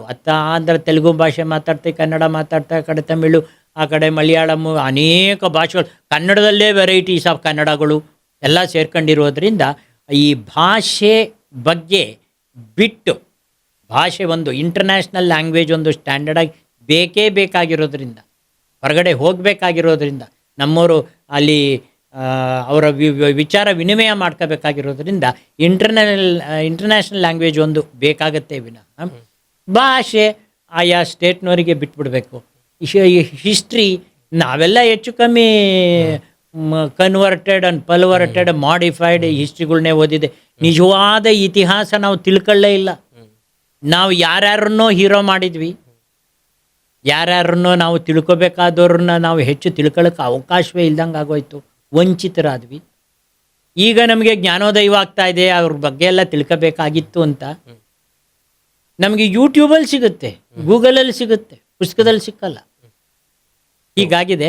ಹಾಗಾಗಿ ಒನ್ ನೇಷನ್ ಒನ್ ಎಜುಕೇಷನ್ ಅಂತಕ್ಕಂಥದ್ದು ಈ ಕೋರ್ಸ್ ಸಬ್ಜೆಕ್ಟ್ಸ್ ಅಂದರೆ ಮ್ಯಾಥ್ಸ್ ಆ್ಯಂಡ್ ಸೈನ್ಸ್ಗೆ ಮಾಡ್ಕೋಬಹುದು. ಬಾಕಿ ಇದಕ್ಕೆ ವರ್ನಾಕ್ಯುಲರ್ ಎಜುಕೇಷನ್ ಅಂತ ಅವತ್ತಿನ ದಿವಸ ಗಾಂಧಿ ವಾರ್ಧಾ ಎಜುಕೇಷನ್ ಸಿಸ್ಟಮ್ನಲ್ಲಿ ಏನು ಇಂಟ್ರೊಡ್ಯೂಸ್ ಮಾಡಿದರು, that is a wonderful vernacular education. ಪ್ರಾಂತೀಯ ವಿದ್ಯಾಭ್ಯಾಸ, ಆಯಾ ಪ್ರಾಂತ್ಯಕ್ಕೆ ಸಂಬಂಧಪಟ್ಟಿದ್ದು. ಮತ್ತೊಂದು ಗಾಂಧಿಯವರು ಅದ್ಭುತವಾಗಿ ಹೇಳಿದರು, ಅವ್ರಿಗೆ ಸ್ಕೂಲ್ ಟೈಮಿಂಗ್ಸ್ ಇಟ್ಟಿದ್ರು. ಇಷ್ಟು ಗಂಟೆಯಿಂದ ಇಷ್ಟು ಗಂಟೆವರೆಗೆ ಮಕ್ಕಳು ಇರಬೇಕು, ಸಮ್ಮರ್ ಹಾಲಿಡೇ ಹೀಗೆ ಬರಬೇಕು, ಈ ಥರನೇ ಬರಬೇಕು ಅಂತಂದ್ಬಿಟ್ಟು ಒಂದು ಅದ್ಭುತವಾದ ಚಿಂತನೆನ ಕೊಟ್ಟಿದ್ರು. ಆ ಚಿಂತನೆನೆಲ್ಲ ಮಣ್ಣುಪಾಲು ಮಾಡಾಕಿದ್ರು. ಈಗ ಏನಿಲ್ಲ ಇಲ್ಲ, ರಜಾ ಅನ್ನೋದು ಮಕ್ಕಳಿಗೆ ಇಲ್ಲವೇ ಇಲ್ಲ. ಹೌದು, ಸಮ್ಮರಲ್ಲಿ ಕ್ಲಾಸಸ್ಗಳು ಮಾಡಾಟ, ಮಕ್ಕಳು ಫ್ರಸ್ಟ್ರೇಷನ್ ಆಗ್ತಾರೆ. ಆ ವೆದರ್ ವ್ಯತ್ಯಾಸಗಳಿಂದ ಅವ್ರಿಗೆ ಈ ಸಮ್ಮರಲ್ಲಿ ನಾವು ಏನೇ ಪಾಠ ಹೇಳ್ಕೊಟ್ರು ಅವ್ರಿಗೆ ತಲೆ ಒಳಗೆ ಹೋಗಲ್ಲ. ಇದೆಲ್ಲ ಈ ಸರ್ಕಾರ ಅಂತಕ್ಕಂಥದ್ದು ಈ ಪ್ರೈವೇಟ್ ಸ್ಕೂಲ್ಗಳನ್ನ ಮೇಲೆ ಕಂಟ್ರೋಲ್ ಹೊಟ್ಟೋಗ್ಬಿಟ್ಟಿದೆ. ಹೌದು, ಪ್ರೈವೇಟ್ ಸ್ಕೂಲ್ ಒಳಗೆ ಈ DP ಇದು ಯಾವುದು ಕಂಟ್ರೋಲೇ ಇಲ್ವಾ? ಅಥವಾ ಎಲ್ಲ ಮ್ಯಾನೇಜ್ಮೆಂಟ್ಗಳು ಸ್ಕೂಲ್ಗಳನ್ನೋರು DDPIನೇ ಕಂಟ್ರೋಲ್ ಮಾಡ್ತಿದ್ದಾರ? ನನಗೆ ಅರ್ಥವಾಗ್ತಿಲ್ಲ. ಎಷ್ಟೋ ಸಂದರ್ಭದಲ್ಲಿ ನನ್ನನ್ನು ಬಂದು ಕೇಳಿದರು, ವಿದ್ಯಾಶಂಕರ್ ನೀವು ಇಷ್ಟೆಲ್ಲ ಸಂಸ್ಕಾರದ ವಿಚಾರಗಳೆಲ್ಲ ಮಾತಾಡ್ತೀರಾ, ಇದನ್ನೆಲ್ಲ ಒಂದು ಕಡೆ ಸೇರಿಸ್ಬಂದು ಸ್ಕೂಲ್ ನೀವು ಯಾಕೆ ಮಾಡಬಾರ್ದು ಅಂತ ಹೇಳ್ಬಿಟ್ಟು. ರೆಹಮತ್ತುನ್ನಿಸಾ ಅಂತಲ್ಲ ಯಾರೋ ಒಬ್ಬರು DDPI ಇದ್ದರು, ಅವರು ಮಗು ಮನೆಯಿಂದ ಪಾಠಕ್ಕೆ ನಮ್ಮಲ್ಲಿ ಬಂದಾಗ ಅವರು ಈ ಪ್ರಸ್ತಾಪ ಮಾಡಿದಾಗ, ಅಮ್ಮ ನಾನು ಒಳ್ಳೆ ಚೆನ್ನಾಗಿದ್ದೀನಿ, ನೆಮ್ಮದಿಯಾಗಿದ್ದೀನಿ, ಸಂತೋಷವಾಗಿದ್ದೀನಿ, ನಾನೇನೇನು ಕೊಡಬೇಕು ಅಂತಿದೆ ಮಕ್ಕಳಿಗೆ ಎಲ್ಲದನ್ನು ನಾನು ಕೊಡ್ತಾ ಇದ್ದೀನಿ, ಹೀಗೆ ಇರಕ್ಕೆ ಇಷ್ಟಪಡ್ತೀನಿ. ಸ್ಕೂಲ್ ಓಪನ್ ಮಾಡ್ತು ಅಂದರೆ ಅವ್ರಿವ್ರನ್ನ ಮೆಚ್ಚೋ ಕೆಲಸ ಮಾಡಬೇಕಾಗತ್ತೆ, ನನ್ನ ಅಂತರಾತ್ಮ ಒಪ್ಪೋ ಕೆಲಸ ನಾನು ಮಾಡೋಕ್ಕಾಗಲ್ಲ, ಅದರಿಂದ ನಾನು ಅದನ್ನು ಕೈ ಹಾಕಿಲ್ಲ ಅಂತ ಹೇಳಿದೆ. ಏನು ಮಾಡೋಕ್ಕಾಗಲ್ಲ, ಇದು ಸಿಸ್ಟಮ್ ಹಿಂಗೋಗಿದೆ. ಹೌದು, we are in the system, we are not above the system. ಹೌದು. ಓಕೆ ಸರ್, ಈಗ ಈ ಸಿಸ್ಟಮಲ್ಲಿ ಇನ್ನೊಂದಿದೆ ಎಜುಕೇಷನ್ ಸಿಸ್ಟಮಲ್ಲಿ. ಏನು ಅಂದರೆ ಲೈಕ್ ನಾವು ಆನ್ಸರ್ಸ್ ಬರಿತೀವಿ, 1 ಮಾರ್ಕಿಗೆ 1 ಲೈನ್ ಬರಿತೀವಿ, 2 ಮಾರ್ಕ್ಸಿಗೆ ಒಂದು 5 ಲೈನ್ಸ್ ಬರಿತೀವಿ, 10 ಮಾರ್ಕ್ಸ್ ಬಂದರೆ ಒಂದು 2 ಪೇಜಸ್ಸೋ 3 ಪೇಜಸ್ಸೋ ಬರಿತೀವಿ. ಇದನ್ನು ನಾವೇನು ಮಾಡ್ತೀವಿ, ಕೆಲ್ಸಕ್ಕೆ ಹೋದಾಗ್ಲೂ ಅಳವಡಿಸ್ಕೊಂಡ್ಬಿಡ್ತೀವಿ. ಅಂದರೆ ಈಗ 10 ಮಾರ್ಕ್ಸ್ ಕ್ವಶನ್ ಏನಿರುತ್ತಲ್ಲ ಅದನ್ನು ನಾವು 2 ಲೈನ್ಸಲ್ಲೇ ಆನ್ಸರ್ ಮಾಡಿ ಸಬ್ಸ್ಟ್ಯಾನ್ಷಿಯೇಟ್ ಮಾಡಿ ನಾವು ಅವರಿಗೆ ತಲುಪಿಸ್ಬಿಡ್ಬೋದು. So this is the right pattern, this is the right answer for this one. ನೀವೇನು ಪ್ರಶ್ನೆ ಕೇಳಿದಿರೋ ಅದಕ್ಕೆ ಇದು ಉತ್ತರ ಅಷ್ಟೇ, 3 ಲೈನಲ್ಲಿ ಇದೆ ಅಂತ ಹೇಳ್ಬಿಟ್ಟು. ಬಟ್ ಈ ಪ್ರೊಲಾಂಗ್ನೆಸ್ ಅಥವಾ ಪ್ರೊಕ್ಯಾಸ್ಟಿನೇಷನ್ನ ನಾವೇನು ಮಾಡ್ತೀವಿ, ಸೊ ಕೆಲಸದಲ್ಲೂ ಅಳವಡಿಸ್ಕೊಂಡ್ಬಿಡ್ತೀವಿ. ಸೊ ಇದು ಸರಿನಾ ತಪ್ಪ ಈ ಪ್ಯಾಟ್ರನ್ ಅಂತ ಹೇಳ್ಬಿಟ್ಟು? ಇಲ್ಲ ಅದು ಏನಪ್ಪ ಅಂತಂತಂದ್ರೆ ಇವತ್ತಿನ ಎಜುಕೇಷನ್ ಸಿಸ್ಟಮಲ್ಲಿ ಇದು ಮಲ್ಟಿಪಲ್ ಚಾಯ್ಸ್ ಕ್ವಶನ್ ಬೇರೆ, ಈ ಥರದ್ದು ಬೇರೆ. ನೀವು ಏನೇ ಕೊಡಿ ಅದಕ್ಕೆ 4 ಆಪ್ಷನ್ ಕೊಟ್ಬಿಟ್ಟು ಇದರಲ್ಲಿ ಯಾವುದಕ್ಕೆ ಟಿಕ್ ಮಾರ್ಕ್ ಹಾಕು, ಆಬ್ಜೆಕ್ಟಿವ್ ಟೈಪ್ ಕ್ವಶನ್ಸು ಈ ಥರ. ನನಗನ್ಸುತ್ತೆ this is A very bad system. ಅದಲ್ಲ. ಸೊ ಮಕ್ಕಳು ಅವನ ಪ್ರೆಸೆಂಟೇಷನ್ ಸ್ಕಿಲ್ ಡೆವಲಪ್ ಆಗಬೇಕು ಅಂತಂದರೆ ಅವನು ಸುದೀರ್ಘವಾಗೇ ಬರೀಬೇಕು. ಆದರೆ ಇದನ್ನು ಅವನು ವೃತ್ತಿಗೆಲ್ಲ ಅಡಾಪ್ಟ್ ಮಾಡ್ಕೋಬೇಕಾದ್ದು. ವೃತ್ತಿನಲ್ಲಿ ಅವನಿಗೆ ಫಲ ಏನು ಬೇಕು ಆ ಫಲನ ಅವನು ಎಷ್ಟು ವೇಗವಾಗಿ ತಗೊಳ್ತಾನೆ ಅಷ್ಟು ಬುದ್ಧಿವಂತ ಅವನು ಅಂತ ಕರೆಸ್ಕೊಳ್ತಾರೆ. ಈಗ ಈ smart work and hard work ಅಂತ ಎರಡು ನೀವು ಗಮನಿಸಿದ್ದೀರಾ. ಈ ಸಾಫ್ಟ್ವೇರ್ ಇಂಜಿನಿಯರ್ಸ್ಗಳಲ್ಲಿ ಇದಿದೆ. ಕಂಪನಿಗಳು ಗಮನಿಸ್ತಾ ಇರ್ತಾರೆ ಅವನಿಗೆ ಕೊಟ್ಟಿದ್ದು ಟಾಸ್ಕ್ನ ಎಷ್ಟು ಫಾಸ್ಟಾಗಿ ಮಾಡ್ತಾನೆ. ಅಲ್ಲಿ ಸ್ಮಾರ್ಟ್ ವರ್ಕ್ ಅವ್ನು ಕೊಟ್ಟಿರೋ ಕೆಲಸ ಅವನು 1 ವಾರಕ್ಕೆ ಕೊಟ್ಟಿರ್ತಾನೆ, ಇವನು 3 ದಿವಸಕ್ಕೆ ಮುಗಿಸ್ಕೊತಿರ್ತಾನೆ. ಹಾಗಾಗಿ smart work is more important than the hard work ಇವತ್ತಿನ ಕಾಲಕ್ಕೆ. So I prefer smart work. ಅಂದರೆ ಈಗ ಎಜುಕೇಷನ್ ಸಿಸ್ಟಮಲ್ಲಿ ಏನು ಅಂತ ಅಂದರೆ ನಾವು ಲೈಕ್ ಒಂದು ಹತ್ರ ಪಾಠ ಮಾಡಿದ್ರೆ, ಈಗ ವಿದ್ಯಾಶಂಕರ್ ಸರ್ ತುಂಬ ಚೆನ್ನಾಗಿ ಪಾಠ ಮಾಡ್ತಾರೆ. We have A beautiful platform like YouTube. So ಯೂಟ್ಯೂಬಲ್ಲಿ ಹಾಕ್ಬಿಟ್ಟು ನಾವು ಎಲ್ಲ ಮಕ್ಳಿಗೂ ಅವ್ರ ಪಾಠನ ತಲುಪಿಸ್ಬೋದು ಫ್ರೀಯಾಗಿ, ಗೌರ್ಮೆಂಟ್ ಮನ್ಸ್ ಮಾಡಿದ್ರೆ ಆಯಿತಾ. ಸೊ ಅಪಾರ್ಟ್ ಫ್ರಮ್ ದಟ್ ಏನು ಅಂತಂದರೆ ಕಾಲೇಜಸ್ ಮತ್ತು ಸ್ಕೂಲ್ಸ್ ಏನಿದೆಯಲ್ಲ, this can be made it as A research oriented. So patents ಬರೋ ಥರ ನೋಡ್ಕೋಬೋದು ಇಂಡಿಯಾಗೆ. ಸೊ ಈ ಥರ ಏನಕ್ಕೆ ಮಾಡೋದಕ್ಕೆ ಆಗ್ತಾ ಇಲ್ಲ ಅಂತೇಳಿ. ಈಗ ನೋಡಿ ಸ್ವಾಮಿ, ಈ ಲೋಯರ್ ಎಜುಕೇಷನ್ ಇದೆ ನೋಡಿ, ಹೈಯರ್ ಎಜುಕೇಷನ್ ನೀವು ಒಂದು ಪಾರ್ಟ್. ಈಗ Vidyashankar 8th 9th and 10th ಸೀಮಿತವಾಗಿರುವಂತಹ ಒಬ್ಬ ಶಿಕ್ಷಕ. ಇಲ್ಲಿ ಮಕ್ಕಳ ಒಂದು ಮನಸ್ಸನ್ನು ನೋಡಿಕೊಂಡು ಅವನಿಗೆ ಬೇಕಾಗಿರುವಂತಹ ಏನೇನು ಸಂಸ್ಕಾರಗಳನ್ನು ಸೇರಿಸ್ಕೊಂಡು ನಾನು ಗಣಿತ ವಿಜ್ಞಾನ ಕೊಡ್ತಾ ಹೋಗಬಹುದು ಇಲ್ಲಿ. ಆದರೆ ಯೂಟ್ಯೂಬ್ ಅದಾಗಲ್ಲ. ನಾನೇನೋ ಒಂದು ರೆಡಿಮೇಡ್ ಮಾಡಿರ್ತೀನಿ, ಅದನ್ನು ನೀವು ಒತ್ತಿದ್ರು ಅದೇ ಒದರುತ್ತೆ ವಿನಃ ವೈವಿಧ್ಯಮಯವಾಗಿ ಹೇಳೋದಿಲ್ಲ. ನಂದು ಆನ್ಲೈನ್ ಪ್ಲ್ಯಾಟ್ಫಾರ್ಮು ಇದೆ, app.gurukula.1 ಅಂತ ಹೇಳ್ಬಿಟ್ಟು ಟೈಪ್ ಮಾಡಿ ನಿಮ್ಗೆ ಆನ್ಲೈನ್ ಪ್ಲ್ಯಾಟ್ಫಾರ್ಮ್. ನನಗೆ ಮೈಸೂರಲ್ಲಿ, ಬೆಂಗಳೂರು, ದಾವಣಗೆರೆ ಎಲ್ಲ ಕಡೆ ಮಕ್ಕಳಿದ್ದಾರೆ. ಆ ಮಕ್ಕಳುಗಳಿಗೆ ವಿಧಿ ಇಲ್ಲ. ಅವ್ರ ಊರಲ್ಲಿ ಇಷ್ಟೂ ಪಾಠ ಮಾಡುವಂಥ ಮೇಷ್ಟ್ರುಗಳು ಇಲ್ಲದೇ ಇದ್ದಾಗ, ಎಸ್ಪೆಷಲಿ ಶೃಂಗೇರಿ ಆ ಬೆಲ್ಟ್ಗಳು, ಕೊಪ್ಪ ಬೆಲ್ಟ್ಗಳಲ್ಲಿ ಟೀಚರ್ಸ್ಗಳದ್ದೇ ಅಭಾವ. ಅಲ್ಲೆಲ್ಲ ವಿದ್ಯಾಶಂಕರದ ಆನ್ಲೈನ್ ಪ್ಲ್ಯಾಟ್ಫಾರ್ಮ್ ನಡ್ಕೊಂಡು ಹೋಗ್ತಾ ಇದೆ. ಆದರೆ ಇಲ್ಲಿ ಆಫ್ಲೈನ್ ಕ್ಲಾಸು ತುಮಕೂರಲ್ಲಿ ಏನು ನಡೀತಾ ಇದೆ, ಇಲ್ಲಿ ಅದೇ ಪಾಠ ಅದೇ ಲೆಕ್ಕನ ವೈವಿಧ್ಯಮಯವಾಗಿ ಆ ಮಕ್ಕಳ ಮೈಂಡನ್ನು ಸ್ಟಡಿ ಮಾಡ್ಕೊಂಡು ನಾನು ಪಾಠ ಮಾಡ್ತೀನಲ್ಲ, ಇಲ್ಲಿ ಸಿಕ್ಕುವಂಥ ಒಂದು ಸೊಗಡು ಅಲ್ಲಿ ಸಿಕ್ಕೋದಿಲ್ಲ. ಹಾಗಾಗಿ ಅದು ರೆಡಿಮೇಡ್. ಅದನ್ನು ನಾವೇನಿದ್ರು ಸಪ್ಲಿಮೆಂಟ್ರಿ ಲರ್ನಿಂಗ್ ಆ್ಯಕ್ಟಿವಿಟಿ ಅಂತ. ಈಗ ನನ್ನ ಆನ್ಲೈನ್ ತುಮಕೂರಿನಲ್ಲೂ ಎಷ್ಟೋ ಜನ ನನಗೆ ಆನ್ಲೈನ್ ಪ್ಲಾಟ್ಫಾರ್ಮೇ ಕೊಡಿ ಅಂತ ಬರ್ತಾರೆ. ಹೌದು. ನೀವು ಶಿರಾ ಗೇಟಿಂದ ಬರೋರು ಅಲ್ಲಿಂದ ಇಲ್ಲಿ ತನಕ ಮಗುನ ಕರ್ಕೊಂಬರೋರು ಯಾರೋ, ಕರ್ಕೊಂಡೋಗೋರು ಯಾರೋ ಅಂತಂದ್ಬಿಟ್ಟು ಆನ್ಲೈನ್ ಪ್ಲಾಟ್ಫಾರ್ಮ್ ಸಾಕು ಸಾರ್ ಅಂತಂದ್ಬಿಟ್ಟು ನನ್ನ ಹತ್ರ ತಗೊಂಡೋಗ್ತಾ ಇರೋರು ಇದ್ದಾರೆ. ನಾನು ಎಷ್ಟೋ ಜನಕ್ಕೆ ಹೇಳ್ತೀನಿ, ತುಮಕೂರು ಏನಂತ ದೊಡ್ಡ ಊರಲ್ಲಪ್ಪ, ನೀವು ಮನಸ್ಸು ಮಾಡಿದರೆ, ಪೇರೆಂಟ್ಸ್ ಮನಸ್ಸು ಮಾಡಿದರೆ, parents should give time to them. ಮಕ್ಕಳಿಗೆ ಏನೆಲ್ಲ ಕೊಡ್ತಾರೆ ಅವರು, ಬೇಕಿದ್ರೆ ಬುಕ್ ಕೊಡಿಸ್ತಾರೆ, ಪಾಠ ಕೊಡಿಸ್ತಾರೆ, ಎಲ್ಲ ಕೊಡಿಸ್ತಾರೆ. ಟೈಮ್ ಕೊಡೋಕ್ಕೆ ಇಷ್ಟ ಇಲ್ಲ ಅವ್ರಿಗೆ. ಈಗ ಟೈಮ್ ಕೊಟ್ಟಾಗ ಮಾತ್ರ ಮಕ್ಕಳು ಇಲ್ಲಿ ಬರ್ತಾರಲ್ಲ, ಬಂದಾಗ ಮಾತ್ರ ಅವ್ರಿಗೆ ವೈವಿಧ್ಯಮಯವಾದಂತಹ ಪ್ರೆಸೆಂಟೇಷನ್ ನಾವು ಕೊಡ್ಬೋದು. ಇದನ್ನು ಲರ್ನಿಂಗ್ ಸಪ್ಲಿಮೆಂಟ್ರಿ ಆ್ಯಕ್ಟಿವಿಟೀಸ್. ಅಕಸ್ಮಾತ್ ಹುಷಾರಿಲ್ಲಪ್ಪ, 1-2 ದಿವಸ ಪಾಠ ಕೇಳೋಕ್ಕಾಗಲಿಲ್ಲ, ಆಗ ಅದೇ ಪಾಠ ಅಲ್ಲಿ ಕಂಟಿನ್ಯೂಯೇಷನ್ ಆಗುತ್ತಲ್ಲ, ಅದು ಸಮ್ಹೌ ಪ್ಯಾಚಿಂಗ್ ವರ್ಕ್ ಆಗುತ್ತೆ. ಆಮೇಲೆ ರಿಪಿಟೇಷನ್ಗೆ ಹೆಲ್ಪ್ ಆಗುತ್ತೆ, ಎಕ್ಸಾಮ್ ಟೈಮಲ್ಲಿ ರಿವಿಷನ್ಗೆ ಹೆಲ್ಪ್ ಆಗುತ್ತೆ. ಈ ಥರ ಅದನ್ನು ಬಳಸ್ಕೋಬೇಕೇ ವಿನಃ ಕಲಿಯಕ್ಕೋಸ್ಕರನೇ ಅದನ್ನು ಬಳಸ್ಕೊಳ್ಳೋಕ್ಕಾಗಲ್ಲ. ಈಗ 18ರಿಂದ 25 ವರ್ಷ ಏನಿದೆಯಲ್ಲ sir, this is a very productive age for any kid. So ಈ 18ರಿಂದ 25 ವರ್ಷದವರೆಗೂ ಭಾಳ ಕಷ್ಟಪಟ್ಟು ಮಕ್ಕಳು ಓದ್ತಾರೆ. ಮೇ ಬಿ ಇಂಜಿನಿಯರಿಂಗ್, ಮೆಡಿಕಲ್ ಎಲ್ಲ ಓದ್ತಾರೆ. ಸೊ ಡಿಗ್ರಿ ಮಾಡ್ಕೋತಾರೆ, PG ಮಾಡ್ಕೋತಾರೆ, ಎಲ್ಲ ಮಾಡ್ತಾರೆ. ಅವ್ರಿಗೆ ಕೆಲಸನೇ ಸಿಗಲ್ಲ ಅವರು ಓದಿನ ತಕ್ಕನಾಗಿ. ಸೊ ಹೇಗೆ ಇದನ್ನು ಫಿಕ್ಸ್ ಮಾಡೋದು ಅಂತ ಹೇಳ್ಬಿಟ್ಟು, because you have travelled for 44 years in this education system. ಭಾಳಷ್ಟು ಜನ ಈ ಥರ ಮಕ್ಳುಗಳನ್ನ ನೋಡಿರ್ತೀರ ನೀವು. ಅವ್ರು ಓದಿಗೆ ತಕ್ಕನಂಗೆ ಕೆಲಸ ಮಾಡ್ತಾ ಇರಲ್ಲ. So what is missing in India is dignity of labour ಅಂತ ಹೇಳ್ಬಿಟ್ಟು ಕರಿತೀವಿ. ಇಲ್ಲಿ ನಮ್ಮ ಎಜುಕೇಷನ್ ಸಿಸ್ಟಮ್ ಏನಾಗಿದೆ ಅಂತಂದರೆ, ನಾನು ಮುಂಚೆನೇ ಹೇಳಿದೆ, ಮೆಕಾಲೆ ಎಜುಕೇಷನ್ ಸಿಸ್ಟಮ್ ನಿಮ್ಮನ್ನು ಕ್ಲರ್ಕ್ ಮಾಡೋಕ್ಕೆ ಏನು ಬೇಕೋ, ನಿಮ್ಮನ್ನು ಸ್ಲೇವ್ ಆಗಿ ಇಟ್ಕೊಳ್ಳೋಕ್ಕೆ ಏನು ಬೇಕೋ ಆ ಥರದ ಎಜುಕೇಷನ್, ಅವ್ರಿಗೆ ಬೇಕಾದ ಎಜುಕೇಷನ್ ಅವ್ರು ಇಟ್ಕೊಂಡ್ರೆ ವಿನಃ ನಮಗೆ ಬೇಕಾದ ಎಜುಕೇಷನ್ ಅವರೇನು ಕೊಡಲಿಲ್ಲ. ಇಲ್ಲಿ ನಾವು ಮಕ್ಕಳನ್ನ ಏನು ಫಸ್ಟ್ 25 ಇಯರ್ಸ್ ಏನಿದೆ, ಮಕ್ಕಳನ್ನ ಕಷ್ಟಪಟ್ಟು ಓದಿ ಅಂತ ಜನರಲ್ ಆಗಿ ಈ ಪದ ಬಳಸ್ತೀವಲ್ಲ, ನಾನು ಯಾವತ್ತೂ ಅದನ್ನು ಬಳಸಲ್ಲ. ನಾನು ಇಷ್ಟಪಡಪ್ಪ, ನೀನು ಇಷ್ಟಪಟ್ಟು ನೀನು ಏನೇ ಕೆಲಸ ಮಾಡೋಕ್ಕೋದ್ರೂ ಅದು ನಿನಗೆ ಕಷ್ಟ ಅಂತ ಅನಿಸಲ್ಲ.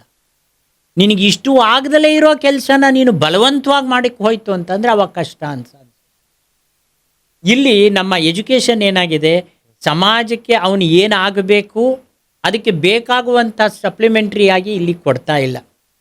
ಹಾಗಾಗಿ ಈ ಎಜುಕೇಷನ್ಗೂ ಮತ್ತು ಪ್ರೊಫೆಷನ್ಗೂ ಲಾಟ್ ಆಫ್ ಗ್ಯಾಪ್ ಆಗ್ತಾ ಇರೋದ್ರಿಂದ ಮೊನ್ನೆ ಇನ್ಫೋಸಿಸ್ ನಾರಾಯಣ ಮೂರ್ತಿಗಳು ಒಂದು ಮಾತು ಹೇಳಿದ್ದು ಇಲ್ಲಿ ಜ್ಞಾಪಿಸ್ಕೋಬೋದು. Unemployable engineers are coming out. Unemployable engineers are coming out. It is because just even IITians ಈಗ IITನೂ ಕೂಡ ಡೈಲ್ಯೂಟ್ ಆಗ್ತಾ ಹೋಗ್ತಾ ಇದೆ. ಸೊ ಅಲ್ಲೆಲ್ಲ ಬರೀ ಏನೋ ಒಂದು ಮಾರ್ಕ್ಸು ಗಟ್ ಮಾಡೋದು ನೀನು ನೋಡಿರ್ಬೋದು. ಕೆಲವೊಂದಷ್ಟು ಎಜುಕೇಷನ್ ಮಾಫಿಯಾ ನಡೀತಾ ಇದೆ. ಕಂಪನಿಗಳು ಬರ್ತಾ ಇವೆ, ಬೇಕಾದಷ್ಟು ಕಂಪನಿಗಳು ಬಂದಿವೆ. ಅವ್ರುಗಳು ಏನಿದ್ರು ಕ್ವಶನ್ ಆನ್ಸರ್ ಗಟ್ ಮಾಡ್ಕೊಂಡು ಹೋಗು, ಬರೆದು ಬಿಡು, ಗಟ್ ಮಾಡ್ಕೊಂಡು ಹೋಗು, ಮಾರ್ಕ್ಸ್ ಬಂದುಬಿಡುತ್ತೆ, IITನಲ್ಲಿ ಸೀಟ್ ಸಿಗ್ಬಿಡುತ್ತೆ, ಆಮೇಲೆ ಏನಾರ ಮಾಡ್ಕೊಂಡು ಹಾಳಾಗ. ಈ ಥರದ ಒಂದು ಸಿಸ್ಟಮ್ಮು ಡೆವಲಪ್ ಆಗಿರೋದ್ರಿಂದ ಅನ್ಎಂಪ್ಲಾಯಬಲ್ ಗ್ರಾಜ್ಯುಯೇಟ್ಸ್ ಜಾಸ್ತಿ ಆಗ್ತಾ ಇದ್ದಾರೆ. ಅದಕ್ಕೆ ನಮ್ಮ ಎಜುಕೇಷನ್ ಸಿಸ್ಟಮ್ ಏನು ಮಾಡಬೇಕು ಅಂತಂದರೆ, ಅವನಿಗೆ ಸಮಾಜಕ್ಕೆ ಏನು ನೀಡಿದೆ ಆ ನೀಡನ್ನ ಇನ್ಕಲ್ಕೇಟ್ ಮಾಡುವಂಥ ಮಕ್ಕಳನ್ನ ಸೃಷ್ಟಿ ಮಾಡಬೇಕು. ಆ ಥರ ಒಕೇಶನಲ್ ಕೋರ್ಸ್ ಅವಾಗಲಿಂದ ಗಾಂಧೀಜಿ ಅದನ್ನೇ ಇನ್ಸಿಸ್ಟ್ ಮಾಡ್ತಾಯಿದ್ರು. ಕಾರ್ಪೆಂಟ್ರಿ, ಎಲೆಕ್ಟ್ರಿಷಿಯನ್ನು, ಪ್ಲಂಬಿಂಗು, ಮ್ಯಾಷನರಿ, ಈ ಒಂದೊಂದು ಸ್ಪೆಷಲೈಸ್ಡ್ ನಲ್ಲೇ ಸ್ಟಡಿ ಮಾಡ್ಕೊಂಡು ಹೋಗ್ಬಿಟ್ಟು ಅವನನ್ನು ಅದಕ್ಕೆ ತಯಾರು ಮಾಡಿ ಸಮಾಜಕ್ಕೆ ಅವನು ಅದೇ ರೀತಿ ಆಗಬೇಕು ಅಂತ ಮಾಡ್ತಾಯಿದ್ರು. ಇಷ್ಟು ಕೋಟಿ ಜನಸಂಖ್ಯೆ ಇದೆ, ಅದನ್ನ ಮಾಡೋದಕ್ಕಾಗತ್ತಾ? ಬಿಕಾಸ್ ಈಗ ಯಾವುದೋ ಒಂದು ಸ್ವೀಡನ್ನಿಗೆ ಹೋದ್ವಿ ಅಥವಾ ಫ್ರಾನ್ಸ್ಗೆ ಹೋದ್ವಿ, ಈ ಕಂಟ್ರೀಸ್ನೆಲ್ಲಾನು ನಮ್ಮ ತುಮಕೂರ್ಕಿನ್ನೂ ಸ್ವಲ್ಪ ದೊಡ್ಡದಿರುತ್ತೆ ಅಷ್ಟೇ ಕಂಟ್ರಿಗಳೆಲ್ಲ ಜನಸಂಖ್ಯೆನಲ್ಲಿ ನೋಡ್ಕೊಂಡ್ರೆ.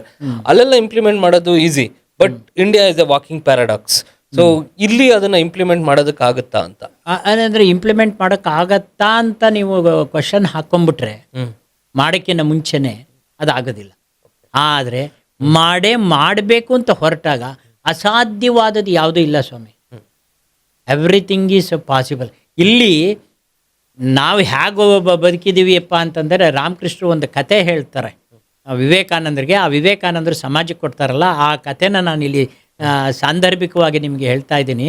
ಹೊಟ್ಟೆ ಹಸ್ತು ಹಪಗುಡ್ತಾ ಇರುವಂತಹ ಗರ್ಭಿಣಿ ಹುಲಿ ಬೇಟೆಗೆ ಅಂತ ಬಂದಾಗ ಕುರಿ ಮಂದೆ ಕಾಣುತ್ತೆ, ಕುರಿ ಮೇಲೆ ಎಗರದಾಗ ಕುರಿಗಳು ತಪ್ಪಿಸ್ಕೊಂಡ್ಬಿಡ್ತಿವೆ. ಇದು ಕೆಳಗೆ ಬಿದ್ದುಬಿಟ್ಟು ಹೊಟ್ಟೆ ಒಳಗಿರೋ ಮರಿ ಆಚೆಗೆ ಬರುತ್ತೆ, ತಾಯಿ ಹುಲಿ ಸತ್ತೋಗ್ಬಿಡುತ್ತೆ. ಈ ಹುಲಿ ಮರಿ ರಕ್ತದ ಮಡುನಲ್ಲಿ ಒದ್ದಾಡ್ತಾ ಇರುತ್ತೆ. ಇದನ್ನು ಕುರಿ ಕಾಯೋನು ನೋಡ್ಬಿಡ್ತಾನೆ, ಅಯ್ಯೋ ಇದು ಒದ್ದಾಡ್ತಿದೆಯಲ್ಲ ಅಂತ ಆ ಹುಲಿ ಮರಿನ ಎತ್ಕೊಂಡೋಗಿ ತೊಳೆದು ಅದನ್ನೆಲ್ಲ ಶುಶ್ರೂಷೆ ಮಾಡಿ ಕುರಿ ಹಾಲನ್ನ ಅದಕ್ಕೆ ಕುಡಿಸಿ ಕುರಿ ಮಂದೆ ಒಳಗೆ ಬೆಳೆಸ್ಬಿಡ್ತಾನೆ. ಆ ಬೆಳೆದಿದ್ದು ಹುಲಿ ಕುರಿ ಥರನೇ ಬೆಳೀತಾ ಹೋಗ್ಬಿಡುತ್ತೆ.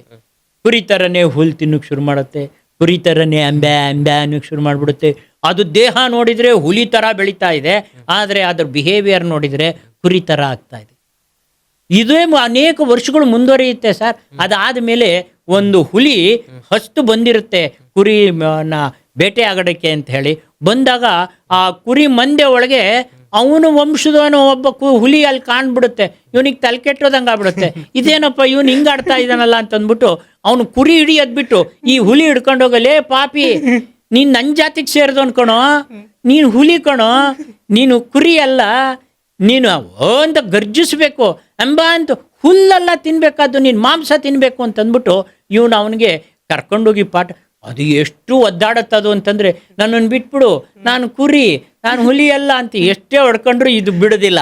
ಹಿಡ್ಕೊಂಡು ಅವ್ರಿಗೆ ಪಾಠ ಹೇಳಿಕೊಟ್ಟು ಕಡೆಗೆ ಅವನಿಗೆ ಹುಲಿ ಅನ್ನೋ ಜ್ಞಾನೋದಯ ಆದಮೇಲೆ ಅದು ತನ್ನನ್ನು ವ್ಯಕ್ತಪಡಿಸುತ್ತೆ. ಹಾಗೆ ನಮ್ಮ ದೇಶದಲ್ಲೆಲ್ಲರೂ ನಾವೆಲ್ಲ ಹೇಗಿದ್ದೀವಪ್ಪ ಅಂದರೆ ಕುರಿ ಮಂದೆ ಒಳಗಡೆ ಇರುವಂಥ ಹುಲಿಗಳು. ಈಗ ಒಬ್ಬ ಗುರು ಸಿಗಬೇಕು. ಆ ಗುರು ನಾವು ಕುರಿಗಳಲ್ಲಪ್ಪ, ನೀವು ಹುಲಿ ಅಂತ ತೋರಿಸ್ಬೇಕು, ಆವಾಗ ನಾವು ಹುಲಿಗಳಾಗ್ತೀವಿ. ಹಾಗಾಗಿ ಇಲ್ಲಿ ಆ ಗುರುವಿನ ಪಾತ್ರ ಭಾರಿ ಮುಖ್ಯ ಆಗತ್ತೆ. ನಮ್ಮ ಜನ ಆ ಥರ ಆಗಿದ್ದಾರೆ, ಏನು ಮಾಡ್ಲಿಕ್ಕಾಗೋದಿಲ್ಲ. ಈ ಕಥೆನ ಎಲ್ಲ ಸ್ಕೂಲ್ನಲ್ಲಿ ಪ್ರಾರಂಭದಲ್ಲೇ ಹೇಳಬೇಕು. ಕರ್ಕೊಂಬರ್ಬೇಕಾದ್ರೆ ನಮ್ಮ ಹತ್ರ ಬರ್ಬೇಕಾದ್ರೆ ಎಷ್ಟೋ ಜನ ಪೇರೆಂಟ್ಸ್ ಹೇಳ್ತಾರೆ, ಸಾರ್ ನಮ್ಮ ಹುಡುಗ ಡಲ್ಲು, ನಮ್ಮ ಹುಡುಗ ಮ್ಯಾಥ್ಸಲ್ಲಿ ವೀಕು, ನಮ್ಮ ಹುಡುಗ ನಟೋರಿಯಸ್ಸು ಹೀಗೆಲ್ಲ ಹೇಳ್ತಾರೆ. ನಾವೆಲ್ಲ ಹೇಳ್ಬೇಡಿ, ನಿಮ್ಮ ಹುಡುಗ ಚಿನ್ನದಂಥ ಹುಡುಗ, ಅವನಲ್ಲಿ ಅದ್ಭುತವಾದಂಥ ಶಕ್ತಿ ಇದೆ, ಅದನ್ನು ನಿಮಗೆ ನೋಟಿಸ್ ಮಾಡಿ, ನನಗೆ ಕಾಣಿಸ್ತಾ ಇದೆ ಸರ್, ನನಗೆ ಕಾಣಿಸ್ತಾ ಇದೆ ಅಂತ ಹೇಳ್ತೀನಿ ಅವ್ರಿಗೆ. ಅವಾಗ ಅವನಿಗೆ ಏನೋ ಒಂಥರ ಉತ್ಸಾಹ ಬಂದಾಗುತ್ತೆ. ನನ್ನ ಕ್ಲಾಸ್ ರೂಮಲ್ಲಿ ಫಸ್ಟ್ ಕ್ಲಾಸಾಗಿ ಮಾಡ್ತಿದ್ಯಾ, ನೀನು ಮಾಡ್ಬೋದು, ನೀನು ಮ್ಯಾಥ್ಸಲ್ಲಿ 100ಕ್ಕೆ 100 ತೆಗಿಬೋದು, ಅಷ್ಟು ಶಕ್ತಿ ಇದೆ ನಿನಗೆ ಅಂತ ಈ ಥರ ಅವನಿಗೆ ಪಾಸಿಟಿವ್ ಆಗಿ ತಗೊಂಡೋದ್ರೆ ಡೆಫಿನೆಟ್ಟಾಗಿ ಅವನು ಹುಲಿ ಆಗೇ ಆಗ್ತಾನೆ ವಾಪಸ್. ಈಗ ಭಾಳಷ್ಟು ಪೇರೆಂಟಿಂಗಲ್ಲಿ ಏನಾಗ್ತಿದೆ ಅಂತಂದರೆ ಚಿಕ್ಕ ಚಿಕ್ಕ ವಿಷಯಕ್ಕೂ ನಾವು ಗಾಬರಿ ಆಗ್ಬಿಡ್ತೀವಿ. ಈಗ ಎಸ್ಪೆಷಲಿ ನೀವು ತಾಯಿ ಬಗ್ಗೆ ಭಾಳಷ್ಟು ಹೇಳಿದ್ರಿ. ಈಗ ಹೆಂಗಾಗಿದೆ ಅಂತಂದರೆ ಭಾಳಷ್ಟು ಮಕ್ಕಳು ಪ್ಯಾಂಪರ್ಡ್ ಕಿಡ್ಸ್ ಅಂತ ಹೇಳ್ಬಿಟ್ಟು ಕರಿತೀವಿ. ಸೊ ಚಿಕ್ಕ ವಿಷಯನೂ ಭಾಳ ತಲೆ ಕೆಡಿಸ್ಕೊಂಡು ಲೈಕ್ ಹಾಸ್ಪಿಟ್ಲಿಗೆ ಕರ್ಕೊಂಡು ಹೋಗೋದು ಮಕ್ಕಳನ್ನ ಯಾವಾಗ್ಲೂ. ಸೊ ಹೋಮ್ ರೆಮಿಡೀಸ್ ಅನ್ನೋದು ಇಲ್ವೇ ಇಲ್ಲ. ಸೊ ನೀವು ಇಷ್ಟೊಂದು ಸ್ಪಿರಿಚುಯಾಲಿಟಿ ಬಗ್ಗೆ ಎಲ್ಲ ಮಾತಾಡಿದ್ದೀರಾ, ಸೊ ತಿಳ್ಕೊಂಡಿದ್ದೀರಾ. ಎಷ್ಟು ಇಂಪಾರ್ಟೆನ್ಸ್ ಆಗುತ್ತೆ ಸರ್ ಹೋಮ್ ರೆಮಿಡೀಸ್ ಎಲ್ಲ, ಎಸ್ಪೆಷಲಿ ನಮ್ಮ ದೇಶದಲ್ಲಿ ಸರ್. ಈ ಇಂಗ್ಲೀಷ್ ಎಜುಕೇಷನ್ ಅಂತ ಬಂದಿದ್ದು ಇಂಗ್ಲೀಷ್ನವ್ರು ಬಂದ ಮೇಲೆ ವಿನಃ ಅದಕ್ಕಿಂತ ಮುಂಚೆ ನಾವು ಏನು ಬಳಸ್ತಾ ಇದ್ವಿ, ಮನೆಯಲ್ಲಿ ಅಜ್ಜಿ ಮಾಡಿಕೊಡ್ತಾ ಇದ್ದಿದ್ದು ಮೆಣಸಿನ ಸಾರು ಇರ್ಬೋದು, ಸೊಪ್ಪಿನ ಸಾರು ಇರ್ಬೋದು, ಮೆಂತ್ಯ, ಜೀರಿಗೆ, ಇವುಗಳಲ್ಲೇ ಅನೇಕ ಕಷಾಯಗಳನ್ನು ಮಾಡಿಕೊಂಡು ಕುಡಿಸ್ತಾ ಇದ್ದಿದ್ದು. ಬಾಯಿ ಬಸಳೆ ಸೊಪ್ಪು ಅಂತ ಬೇರೆ ಸೊಪ್ಪುಗಳು, ಅನೇಕ ವೆರೈಟೀಸ್ ಆಫ್ ಸೊಪ್ಪುಗಳು, ಇದನ್ನೇ ತಾನೇ ನಾವು ಬಳಸ್ತಾ ಇದ್ದಿದ್ದು ಅಲ್ವಾ. ಅವಾಗೆಲ್ಲ ಜನ ಆರೋಗ್ಯವಾಗಿ ಇರಲಿಲ್ವಾ? ಇವತ್ತಿಗಿಂತ ಅವತ್ತಿನ ಜನ ಆರೋಗ್ಯವಾಗೇ ಇದ್ದರು. ಆದರೆ ಯಾವಾಗ ಇಂಗ್ಲೀಷ್ನವ್ರು ಬಂದರು, ಇದೇ ಔಷಧಿಗಳನ್ನೇ ಅಲ್ಟಿಮೇಟ್ಲಿ ನೀವು ಏನೇ ಮೆಡಿಸನ್ ತಯಾರು ಮಾಡೋಕ್ಕೆ ಹೊರಟ್ರೂ ಅವರು ಬೇಸಿಕ್ ಇಂಗ್ರೀಡಿಯೆಂಟ್ಸ್ ಯಾವುದು ಬಳಸಬೇಕು ಅಂತಂದರೆ ನೇಚರಲ್ಲಿ ಇರೋದನ್ನೇ ಬಳಸಬೇಕಲ್ಲ. ಬಳಸ್ಕೊಂಡೇ ಅದನ್ನೇ ಕಾನ್ಸಂಟ್ರೇಟ್ ಮಾಡಿ ಅದನ್ನು ಟ್ಯಾಬ್ಲೆಟ್ ರೂಪದಲ್ಲಿ ಅಥವಾ ಮೆಡಿಸನ್ ರೂಪದಲ್ಲಿ ಕೊಡಬೇಕಲ್ಲ. ಆಗ ಇದು ನಾವು ಕೊಡ್ತಾ ಇದ್ದಿದ್ದೇನೋ ರೂಪದಲ್ಲಿ, ಅದನ್ನೇ ಆಯುರ್ವೇದಿಕ್ ಮೆಡಿಸಿನ್ಸ್ ಅಂತ ಹೇಳ್ಬಿಟ್ಟು. ನಿಜವಾಗ್ಲೂ ಅದು ಅದ್ಭುತ ಸರ್. ನಾನು ಪ್ರಾಯೋಗಿಕವಾಗಿ ಇವಾಗ ನಾನು 44 ವರ್ಷ ಇದುವರೆಗೂ ನನ್ನ ಲೈಫಲ್ಲಿ ನಾನು ತಲೆನೋವು, ಹುಷಾರಿಲ್ಲ, ಜ್ವರ ಅಂತಂದ್ಬಿಟ್ಟು ನಮ್ಮ ಮಕ್ಕಳಿಗೆ ರಜೆ ಕೊಟ್ಟು ವಾಪಸ್ ಕಳಿಸಿಲ್ಲ ಇದುವರೆಗೂ 44 ವರ್ಷದ ಜೀವನದಲ್ಲಿ. ಮೇಯ್ನ್ ರೀಸನ್ ಬಿಹೈಂಡ್ ಇಟ್ ಅಂದರೆ ನಮ್ಮಪ್ಪ ಡಾಕ್ಟ್ರ್ ಇದ್ದರು. ಚಿಕ್ಕ ಹುಡುಗರಿಂದಲೂ ನನಗೆ ಎದ್ದ ತಕ್ಷಣ ನಿಂಬೆಹಣ್ಣಿನ ನೀರು ಕುಡಿಯೋದನ್ನು ಕಲಿಸಿದ್ರು. ಇವತ್ತಿಗೂ ಕೂಡ ಬೆಳಗ್ಗೆ ಎದ್ದ ತಕ್ಷಣ 2 ನಿಂಬೆಹಣ್ಣು 1 ಲೀಟ್ರ್ ನೀರು ಹಿಂಡ್ಕೊಂಡು ಕುಡಿದು ಕ್ಲಾಸ್ ರೂಮ್ಗೆ ಹೋಯ್ತು ಅಂತಂದರೆ ಅದೇ ಎನರ್ಜಿ ಇರುತ್ತೆ. 10 ಗಂಟೆ ತನಕ ನಾನು ಪಾಠ ಮಾಡ್ತೀನಿ 64ರಲ್ಲೂ. ಸೂಪರ್. ಇದಿದೆ, ಇದು ಅರ್ಥ ಮಾಡ್ಕೋಬೇಕು ನಮ್ಮ ಪೇರೆಂಟ್ಸ್ಗೆಲ್ಲ ಇಂಗ್ಲೀಷ್ ಎಜುಕೇಷನ್ ಆಗಿರೋದ್ರಿಂದ ಏಕ್ದಮ್ ಮಾತಾಡಿ ಒಂಚೂರು ಮೂಗಲ್ಲಿ ಇಳಿದ್ರೆ ಸಾಕು ದಡಕ್ಕಂತ ಡಾಕ್ಟರ್ ಹತ್ರಕ್ಕೆ ಹೋಗ್ತಾರೆ. ಎಡಗೈಗೆ ಏನೋ ಹತ್ತಿರ ಅಂತಂದಾಗ ಅಗಲೆಲ್ಲ ಹೋಗ್ತಿರ್ತಾರಲ್ಲ, ಆ ರೀತಿ ಹೋಗ್ತಾ ಇರ್ತಾರೆ ಅಷ್ಟೇ, ಇನ್ನೇನಿಲ್ಲ ಇದರಲ್ಲಿ. ಓಕೆ ಸರ್, ಈಗಿನ ಪೇರೆಂಟ್ಸಿಗೆ ಏನಾದರೂ ಒಂದು ಒಳ್ಳೆ ಮೆಸೇಜ್ ಕಳಿಸ್ಬೇಕು, ನೀವು ಒಳ್ಳೆ ಮೆಸೇಜ್ ತಿಳಿಸ್ಬೇಕು ಅಂತ ಅಂದರೆ ಏನು ಹೇಳೋದಕ್ಕೆ ಇಷ್ಟಪಡ್ತೀರಾ ಸರ್? ಯಾಕೆಂತಂದರೆ ಲೈಕ್ ಚಿಲ್ಡ್ರನ್ಸ್ ದೊಡ್ಡವ್ರಾಗ್ತಾ ಆಗ್ತಾ we raise as a parents as well. Okay, ಏನಾದರೂ ನೀವು ಸಂದೇಶ ಕೊಡಬೇಕು ಅಂತಂದರೆ ಪೇರೆಂಟ್ಸ್ಗೆ?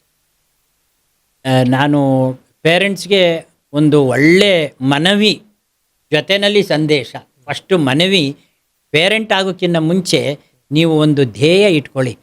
ನಾನು ಸಮಾಜಕ್ಕೆ ಈ ಕೊಡುಗೆ ಕೊಡಬೇಕು ಅಂತ ಅಂದ್ಕೊಂಡಿದ್ದೀನಿ. ಭಗವಂತ ಸಮಾಜಕ್ಕೆ ಒಂದು ಶ್ರೇಷ್ಠ ಮಗುನ ಜನ್ಮ ತಾಳಿ ಸಮಾಜಕ್ಕೆ, ಕುಟುಂಬಕ್ಕೆ, ವಂಶಕ್ಕೆ ಕೀರ್ತಿ ತರುವಂಥ ಮಗುನ ನಾನು ಕೊಡಬೇಕು ಅಂತ ಅಂದ್ಕೊಂಡಿದ್ದೀನಿ. ಆ ಥರದ ಮಗುನ ನನಗೆ ದಯಪಾಲಿಸು ಅಂತ ಹೇಳಿ ಭಗವಂತನ ಕೇಳ್ಕೊಳ್ಳೋದ್ರ ಜೊತೆಯಲ್ಲಿ ನೀವು ಟೋಟಲಿ ಟೈಮ್ ಕೊಡಬೇಕು ಮಕ್ಕಳಿಗೆ, ಸಮಯ ಕೊಡಬೇಕು. ನೀವು ಒಟ್ಟಿಗೆ ಕೂತ್ಕೊಂಡು ಊಟ ಮಾಡಿರೋದು ನೋಡಿದ್ದೀರಾ? ಈಗ ಇಲ್ಲ. ಒಟ್ಟಿಗೆ ಕೂತ್ಕೊಂಡು ಅಪ್ಪ ಯಾವಾಗಲೂ ಬರ್ತಾನೆ, ಅಪ್ಪ ಬರೋ ಅಷ್ಟೊತ್ತಿಗೆ ಮಕ್ಕಳು ಮಲಗಿರ್ತವೆ. ದಿವಸದಲ್ಲಿ ಒಂದು ದಿವಸನೂ ಒಟ್ಟು ಕೂತು ಊಟ ಮಾಡಿದ ದಿವಸ ಇಲ್ಲ ನಮ್ಮಲ್ಲಿ. ನಾವು 5 ಜನ ಗಂಡ್ಮಕ್ಳು, 2 ಹೆಣ್ಮಕ್ಳು. ನಮ್ಮಪ್ಪ ಊದಕ್ಕೆ ಒಳ್ಳೆ ತಟ್ಟೆ ಹಾಕ್ಬಿಟ್ಟು ಒಬ್ಬ ತಟ್ಟೆ ಹಾಕೋ ಕೆಲಸ, ಒಬ್ಬಂಗೆ ನೀರು ಹಾಕೋ ಕೆಲಸ, ಒಬ್ಬಂಗೆ ಲೋಟ ಹಾಕೋ ಕೆಲಸ, ಹೀಗೆ ನಾವು ಒಟ್ಟು ಕೂತ್ಕೊಂಡು ಊಟ ಮಾಡ್ತಾ ಇರಬೇಕಾದ್ರೆ ಅನೇಕ ವಿಚಾರಗಳು ಅವತ್ತು ಆ ಸಂದರ್ಭದಲ್ಲಿ. ಇವತ್ತು ಕ್ಲಾಸ್ ರೂಮಲ್ಲಿ ಏನಾಯಿತು, ಮೇಸ್ಟ್ ಏನು ಮಾಡಿದ್ರು, ನೀನೇನು ಕಲಿತೆ, ನಿನಗೇನು ಅರ್ಥವಾಗಲಿಲ್ಲ, ಈ ಥರ ಸಂಭಾಷಣೆ ಮಾಡ್ತಾ ಮಕ್ಕಳನ್ನ ಬೆಳೆಸ್ಬೋದು. ದಯವಿಟ್ಟು ನನ್ನ ಸಂದೇಶ ಇಷ್ಟೇ, ಕುಟುಂಬದಲ್ಲಿ ಇರೋರೆಲ್ಲರೂ ಒಟ್ಟಿಗೆ ಕೂತ್ಕೊಂಡು ಊಟ ಮಾಡೋದನ್ನು ಫಸ್ಟ್ ಕಲ್ತ್ಕೊಳ್ಳಿ.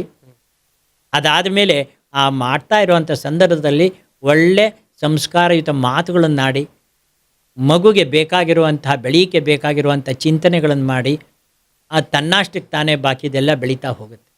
ಮಕ್ಕಳಿಗೇನಾದರೂ ಸಂದೇಶ ಕೊಡು. ಮಕ್ಕಳಿಗೆ ನಾನು ಯೂಶ್ವಲ್ ಆಗಿ ಮಕ್ಕಳಿಗೆ ನಾನು ಹೆಚ್ಚು ಹೇಳಕ್ಕೆ ಹೋಗೋದಿಲ್ಲ. ಯಾಕೆ ಅಂತಂದರೆ ಆ ಮಕ್ಕಳು ಆ ಪೋಷಕರು ಯಾವ ರೀತಿ ಬೆಳೆಸಿರ್ತಾರೆ ಅದ್ರ ಮೇಲೆ ಬೆಳೆದಿರ್ತಾರೆ. ಆದರೂ ಕೂಡ ಈ 8, 9, 10ನೇ ಕ್ಲಾಸ್ ಅದು ತುಂಬ ಎಳೆ ವಯಸ್ಸು. 8 ಅಂದರೆ ತುಂಬ ಚಿಕ್ಕ ವಯಸ್ಸು. ಮಕ್ಕಳ ನೀವು ಆಸೆ ಪಡಿ, ನೀನು ಏನು ಕಲಿಬೇಕು, ನೀನೇನು ಆಗಬೇಕು ಅನ್ನೋದನ್ನು ಆಸೆ ಪಡಿ. ಆಸೆ ಪಟ್ಟು ಮಾತ್ರಕ್ಕೆ, ಗುರಿ ಇಟ್ಟು ಮಾತ್ರಕ್ಕೆ ಎರಡೂ ಅಲ್ಲ. ಗುರಿ ಬೇರೆ, ಆಸೆ ಬೇರೆ. ನೀವು ಗುರಿ ಇಡ್ತೀರಾ, ಆಸೆ ಪಡೋದಿಲ್ಲ. ಆ ಒಂದು ಗುರಿ ಇಡಿ, ಒಳ್ಳೆಯ ಶ್ರೇಷ್ಠ ಗುರಿ ಇಡಿ, ಆಸೆ ಪಡಿ, ಆ ಗುರಿ ಮುಟ್ಟಲೇಬೇಕು ಅಂಥೇಳಿ ಸನ್ಮಾರ್ಗದಲ್ಲಿ ಆ ಗುರಿನ ಮುಟ್ಟೋ ಪ್ರಯತ್ನ ಮಾಡಿ. ಯಾಕೆ ಅಂತಂದರೆ ಗುರಿ ಮುಟ್ಟಕ್ಕೆ 10 ಮಾರ್ಗಗಳಿರುತ್ತೆ. ಅಲ್ಲಿಗೆ ಶಾರ್ಟ್ ರೂಟು, ಲಾಂಗ್ ರೂಟು, ಅನೇಕ ರೂಟ್ಗಳನ್ನ ಹುಡುಕೊಂಡಿರ್ತೀರ.